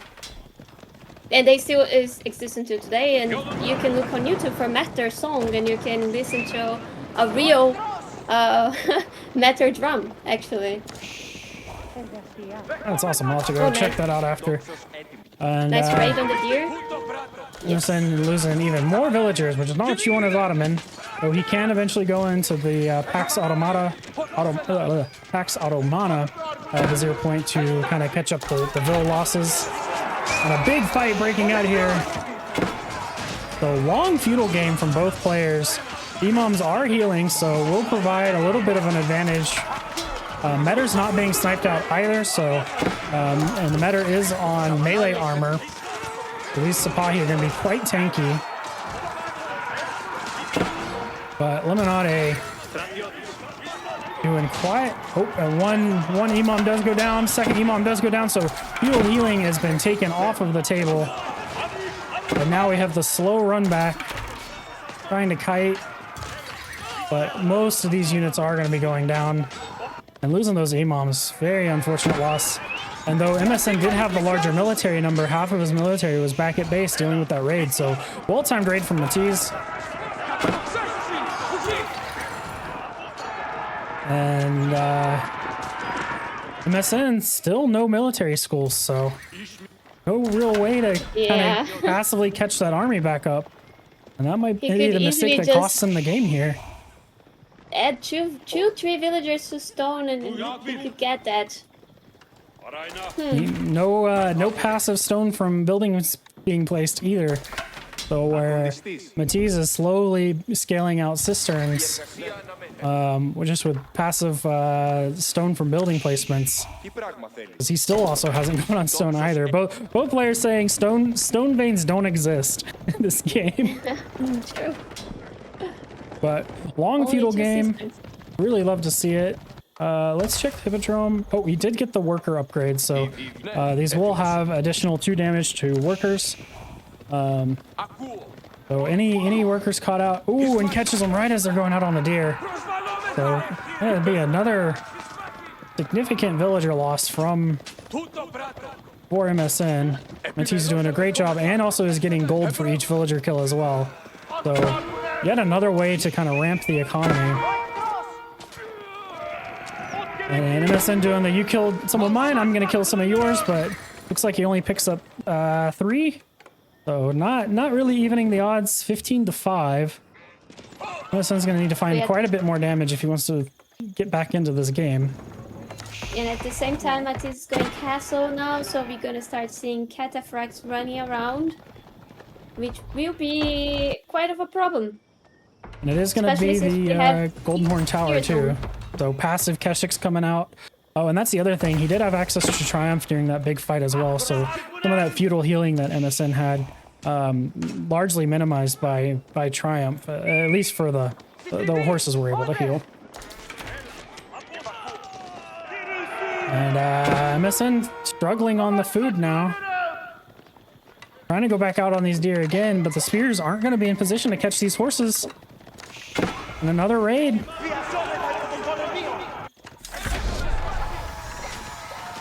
And he's distracted. A lot of damage. This is just not what you want to see as Ottoman, especially with no military schools. Normally people's biggest complaint about Ottoman is you're dying to buildings, right? The military schools just keep passively producing units, and all Matiz really has to do is get his unit upgrades, get some blacksmith upgrades, and just chill. He's causing quite a lot of damage on to the north here.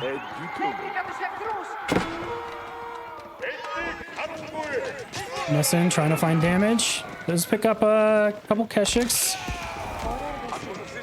Alternate history.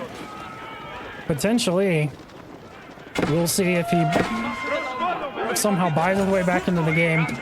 Now, I think this one also was like another long one, so it's definitely not over, but... And for the number of vills that are killed... Oh, did he go Pax Automata? He did Pax Automata. So he's catching up his vills now, so that is a way to buy himself back into the game. He just needs to delay a little bit. He also really needs to get some military schools. 11 seconds production for villagers. Yep, really strong. UTC Pax Automata, really fun as well. You go emplacements into Pax Automata. It's the Akenji Vizier point to buy yourself the space. The harass, but really strong showing early on from MSN, but I think the military school, or lack thereof, is what's hurting them right now at the moment. And one of the downsides for the metas is they are on the backside, so they will get sniped out pretty easily here. The units are upgraded as well. We have a full castle army. We have cataphracts in with Triumph running, so this should be a slaughter in favor of Byzantine. And the metas were sniped out as well. The party on the archers, though, always painful. I mean, if I'm Matiz, I'm just A-moving and looking away. Like, he has such a lead here, especially with cataphracts. MSN's gonna need a lot of spearmen. And he's still trying to work on getting his own castle age in, but even if he does get it in, he just won't really have the army to take advantage of it. And he's having to reinvest into units right now in order to not die, whereas Matiz already in castle can basically just add cataphracts into all of these feudal units. There's no reason to really make anything else. I mean, he does have the archers, but cataphracts activate triumph. You can fight this small number of spears. And I don't think we've seen trample happen yet. Yeah, this is a very tricky position. Even if he castles now, he doesn't have the numbers anymore. And this is when you want the emplacements tech, the extensive fortifications. Because those crossbows Indeed. garrisoned would actually be shredding these cataphracts and also these keshiks. But he does have the gold for the castle age, is aging it up now. But still no stones, still no military schools. I need 1 second. I'll be right back. Okay. Vahi raiding to the south. Villagers working on an outpost of their own.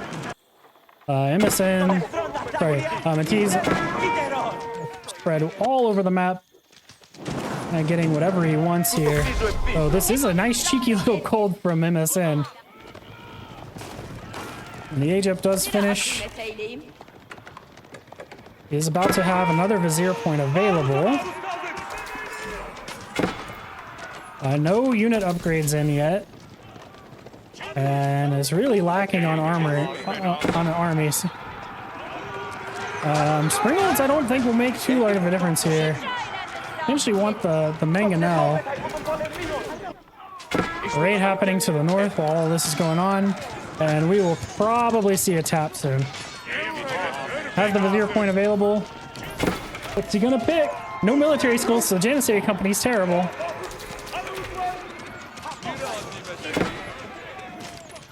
Fortifications could potentially buy him back into the game. And there's the tap. So, bit of an alternate history. Not taking advantage of those military schools has really sealed the deal. Letting Biz get their eco eventually online, and you not getting your own eco bonus. So, but let's flip it back over here to the draft screen. And surprising upset.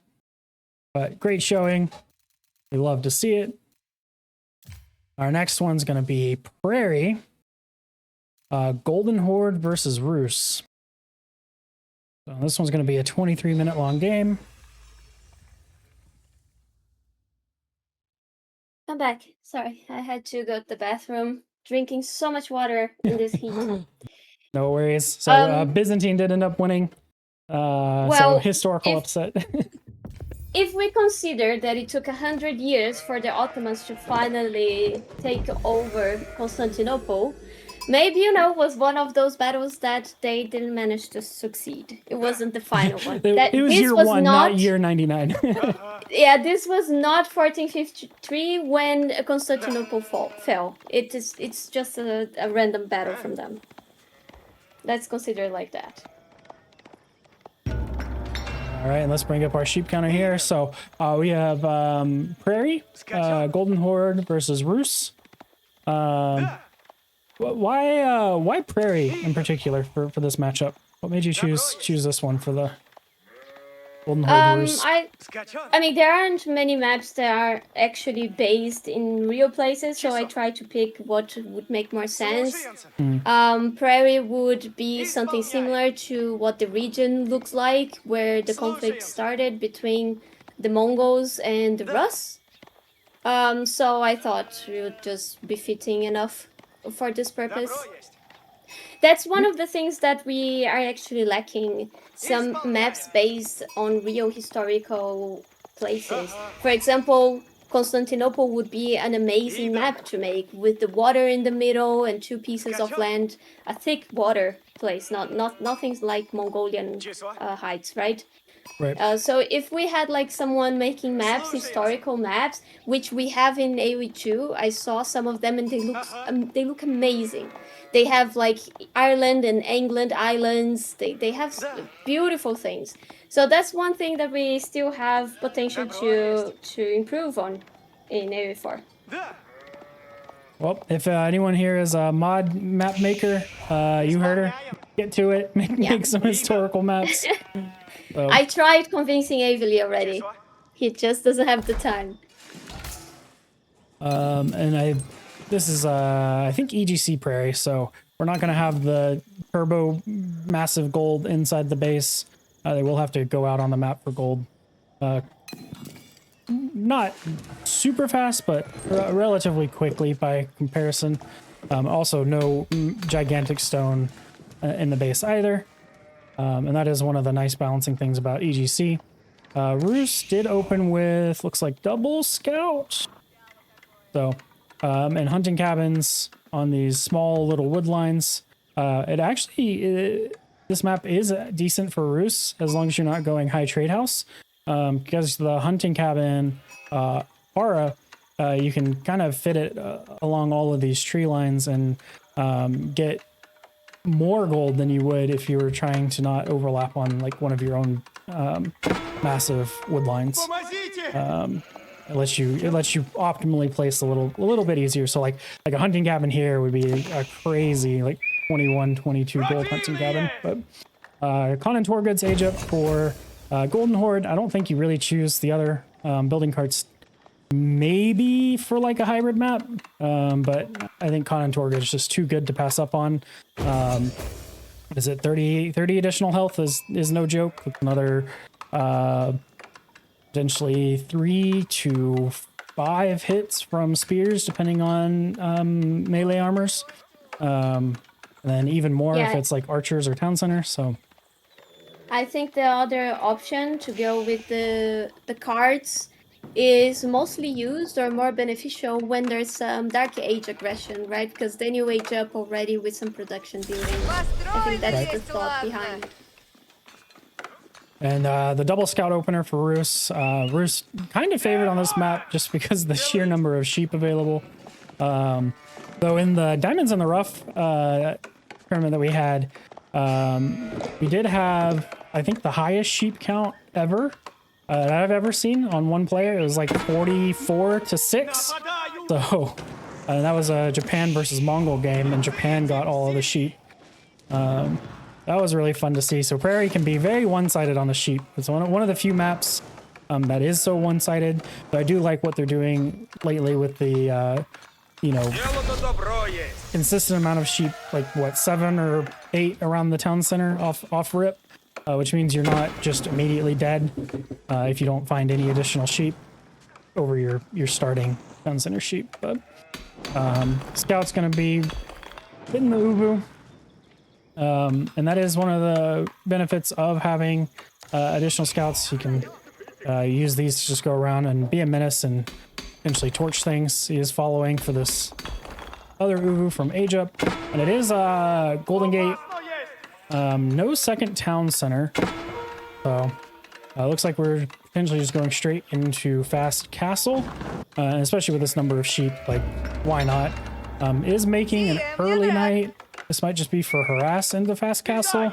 We might be seeing some feudal. We'll have to see what shakes out here. Yeah, no TC from Russ. No Pro Scout from Russ. It looks like an old style Russ, but without scrambling. I think Kremlin has a good value now that they got that little buff with the hand cannon. Yep. Militia, right? That's in Castle Age, right? So you get those hand cannon defenders in Castle. A little bit better than the spear guys that have to run down the opponent, so you just have to stand there and shoot.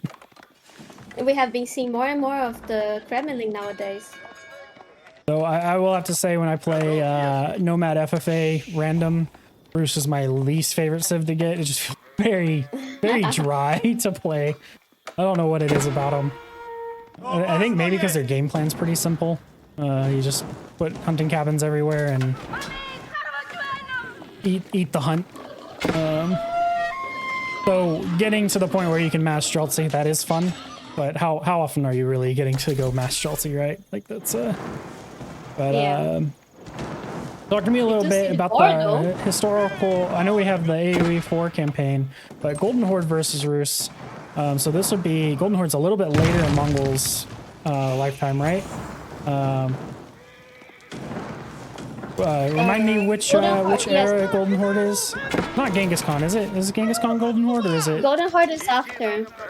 Kublai? It's his grandson. Okay. Batu Khan was the leader of the Golden Horde. That's Genghis Khan's grandson. Exactly. That's around when they invade Rus is around 1240. 1240 is literally the fall of Kiev. Okay. So what we're watching is Rus defending against the fall of Kiev. Potentially. Yes. Now, if Rus wins, another historical upset, but the game isn't balanced around history, thankfully. It's balanced asymmetric, but still really good balancing from the devs. I do appreciate their balancing philosophy of like small incremental changes instead of large meta upsets. No League of Legends balancing here, where everything changes every 3 months.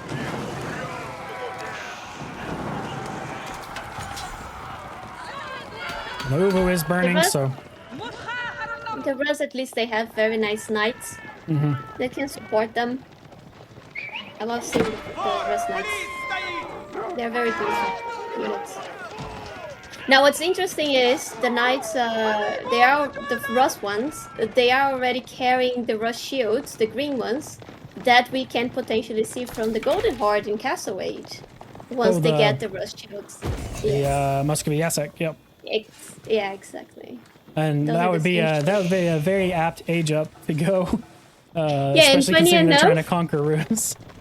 That's already representing the success of the conquest, because that's when they started using those shields, and they had Rus as vassals, paying tributes and so on.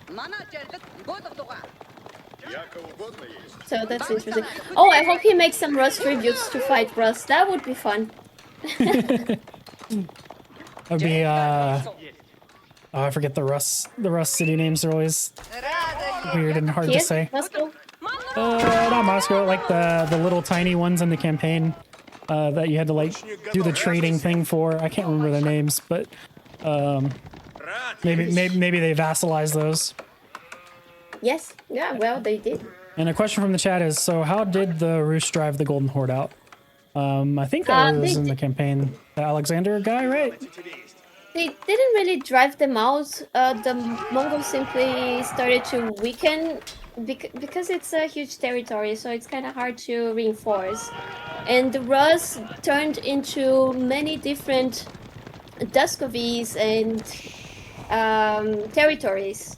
And the Duchy of Moscow started to rise stronger with tribute and so on, and eventually they just became independent of the Mongols, because the Mongols didn't really destroy anything, they literally just made them vassals.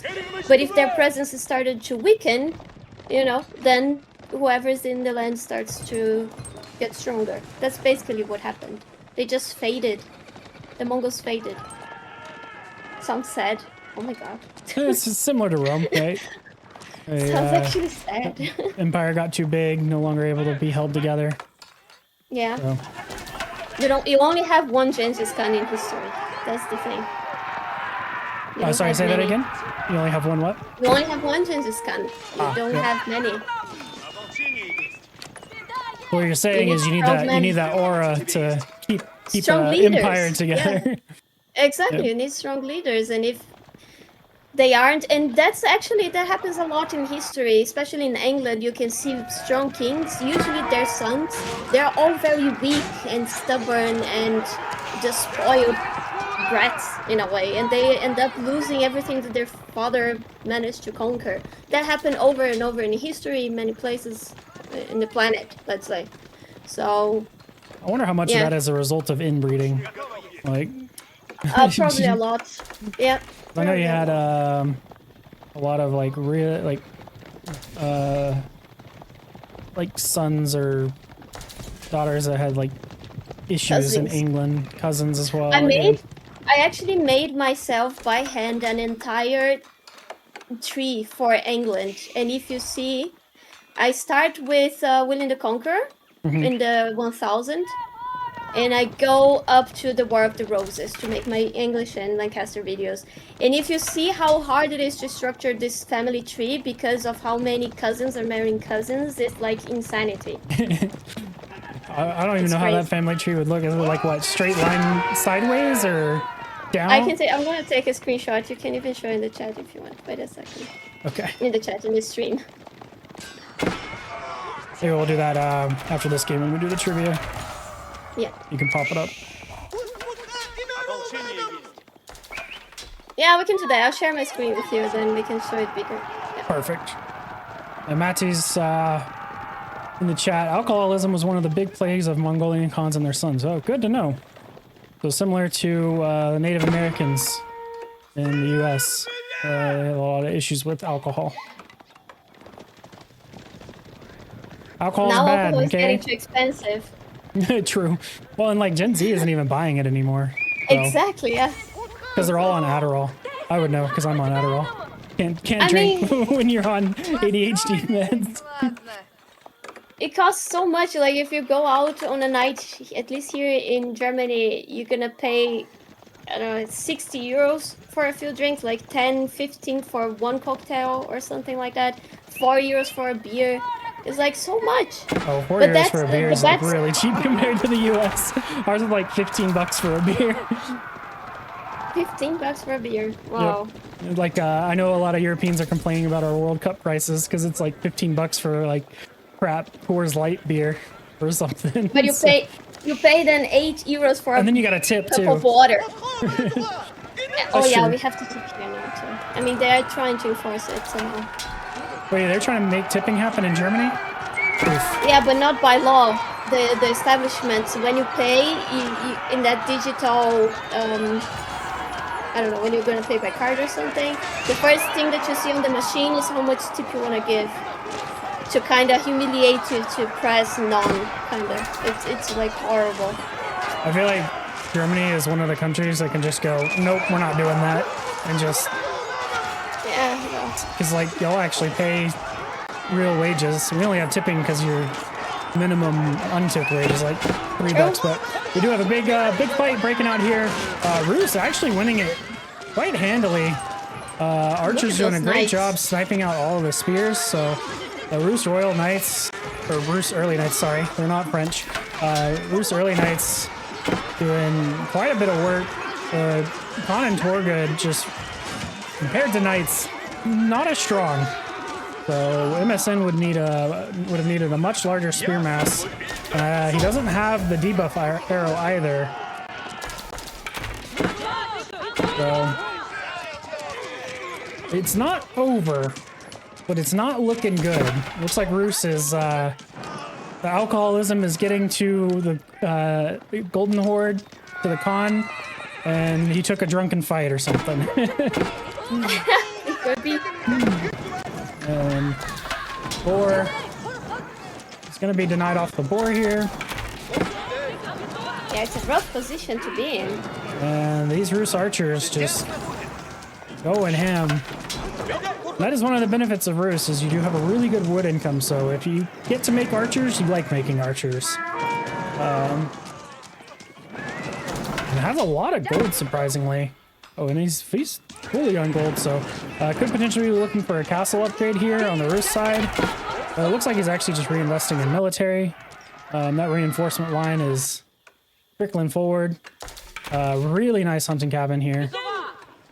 Gonna be able to get the deer and also capitalize on some of the wood. Got some bills rallied, but that's part of high level play. Not everything's perfect all the time. As much as you'd think it would be. It's about who can make the least amount of mistakes, not who can be perfect. Yes, it's a game about mistakes, exactly.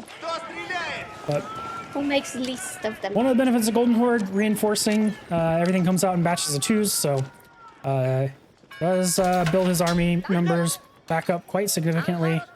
It has invested a little bit heavier in the spears. Probably wants to see double that number if he's going to go into these knights.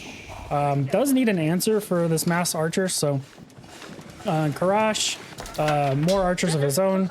Ranged upgrades are in for both players. Eco upgrades looking pretty standard across the board. MSN skipping out on that mining upgrade.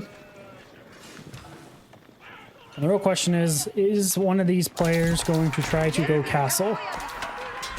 Oh, nice. Finds a good bit of damage on the knights here. And one of the downsides of the Rus early knight is there is no chivalry for that early healing. So damage is permanent until we get the what is it, warrior monks? Yes. Oh, that's a trivia question for you.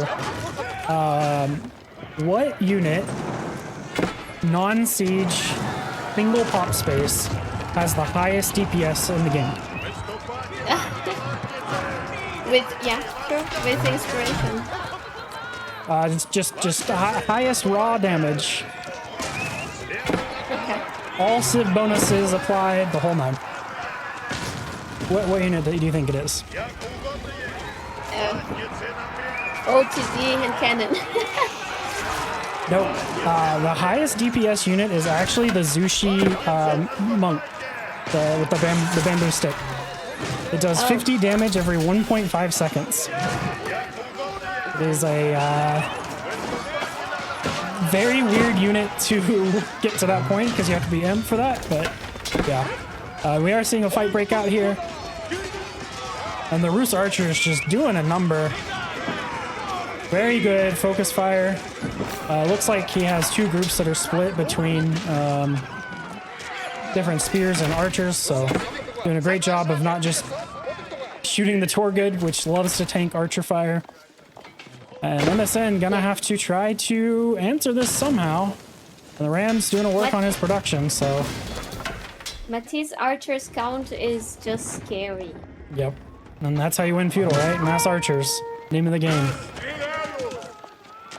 I mean, I'm actually glad we saw Rus feudal, non-2TC, just some clean feudal gameplay. Me too, I really love feudal games. Because feudal feels really back and forth. Once it goes castle, then it's like, you kind of know who's really in the lead. Yeah. Well, and like whoever gets the most relics, and I don't know, the castle mini games are less interesting than the feudal, in my opinion. Yeah, me too. But MSN gonna need to secure some more wood here. It is building production at the back, but as each one of these goes down, it's not where you want to be as Golden Horde. Though he does have the stockyards for food, which will shore him up just a little bit. But Matiz Archer is really doing a great job fitting out the Golden Horde numbers. Golden Horde should technically be up Vills, but Matiz is actually up on the Vill count. He has gotten 6, so Golden Horde does produce just a hair faster. Not too crazy, nothing like French. Only 3 extra seconds for 2, so it's like 18.5 seconds over 20. But yeah, does build a lead over a long game. Catches up. Mm-hmm.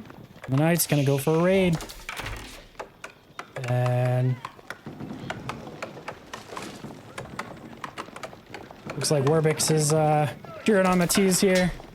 Wants to see the Rus drive out the Mongols. Here's coming in. And that is one of the downsides of Prairie, is like you're spending a lot of time running around trying to secure resources because the tree lines are thin, the food packs are thin. It feels like you're making a lot of temporary buildings to eat a resource and then you're moving on. So Mongol would actually be really good here, just normal Mongol, because you can move your Gur around. The nomadic style. And Castle Age is in for Matiz. Castle Age nowhere close for MSN. It is not on gold at all as well. And we are going to see the warrior monks come out and start snatching up those relics. Relic distribution on the map actually does favor Matiz as well, with 4 easily accessible to him. The 5th is covered by an outpost, so I doubt he'll get that one, but I don't think it will actually matter. And once these upgrades come in, really on the archers, Knights are already done, but once the archer upgrades come in, you're kind of just, oh, MSN can click castle now, but it's going to be a 2-minute age up, so. I said it was nowhere close, but he surprisingly snuck it in really quickly. And is going for a raid. Veteran archers just now popped, and he immediately moves forward with that +2 damage. And it's gonna be rough. And is researching +2 range as well. Outpost going down. Dockyard's going down, not what you want to see. MSN trying to keep his army alive. Doesn't really want to fight here. PC will start picking away at some of these archers, but they're moderately tanky. Han does go down. Ladies and gentlemen, I think he was drunk. At least that's what Matiz was saying. The Khan, not MSN. Well, I think MSN can actually drink in Denmark, like at his age. That's an American thing, the 21 thing. It's weird. Is raiding, trying to buy space and time. Really just trying to keep his army mass alive for this castle age to come in. 41 seconds on the clock. And he's doing a runner. Chase yeah, me it's around. pretty rough when you can't just try to protect your army under your TC or towers like this. Yep, and there's the top. GG gets cold. All right. Great games, Matiz and MSN. Thanks again to the pros for participating and playing. And Golden Horde. So a couple historical upsets. KT, not a historical upset for depending on what fight. Mongol, not a historical upset. French-ish, but 100 Years War. Japan, you can call that stabilizing. Really, the only two historical upsets were the Biz and Rus one. Well played, really fun. Thanks everyone who showed up. Thanks for the subs, much appreciated. And y'all all have a good rest of your day. Go watch the War Chief Club. I might come back later on and do a stream of that. And I also think EGC is on right now, something like that. So Yes. a lot of fun things to watch today. Have a good one.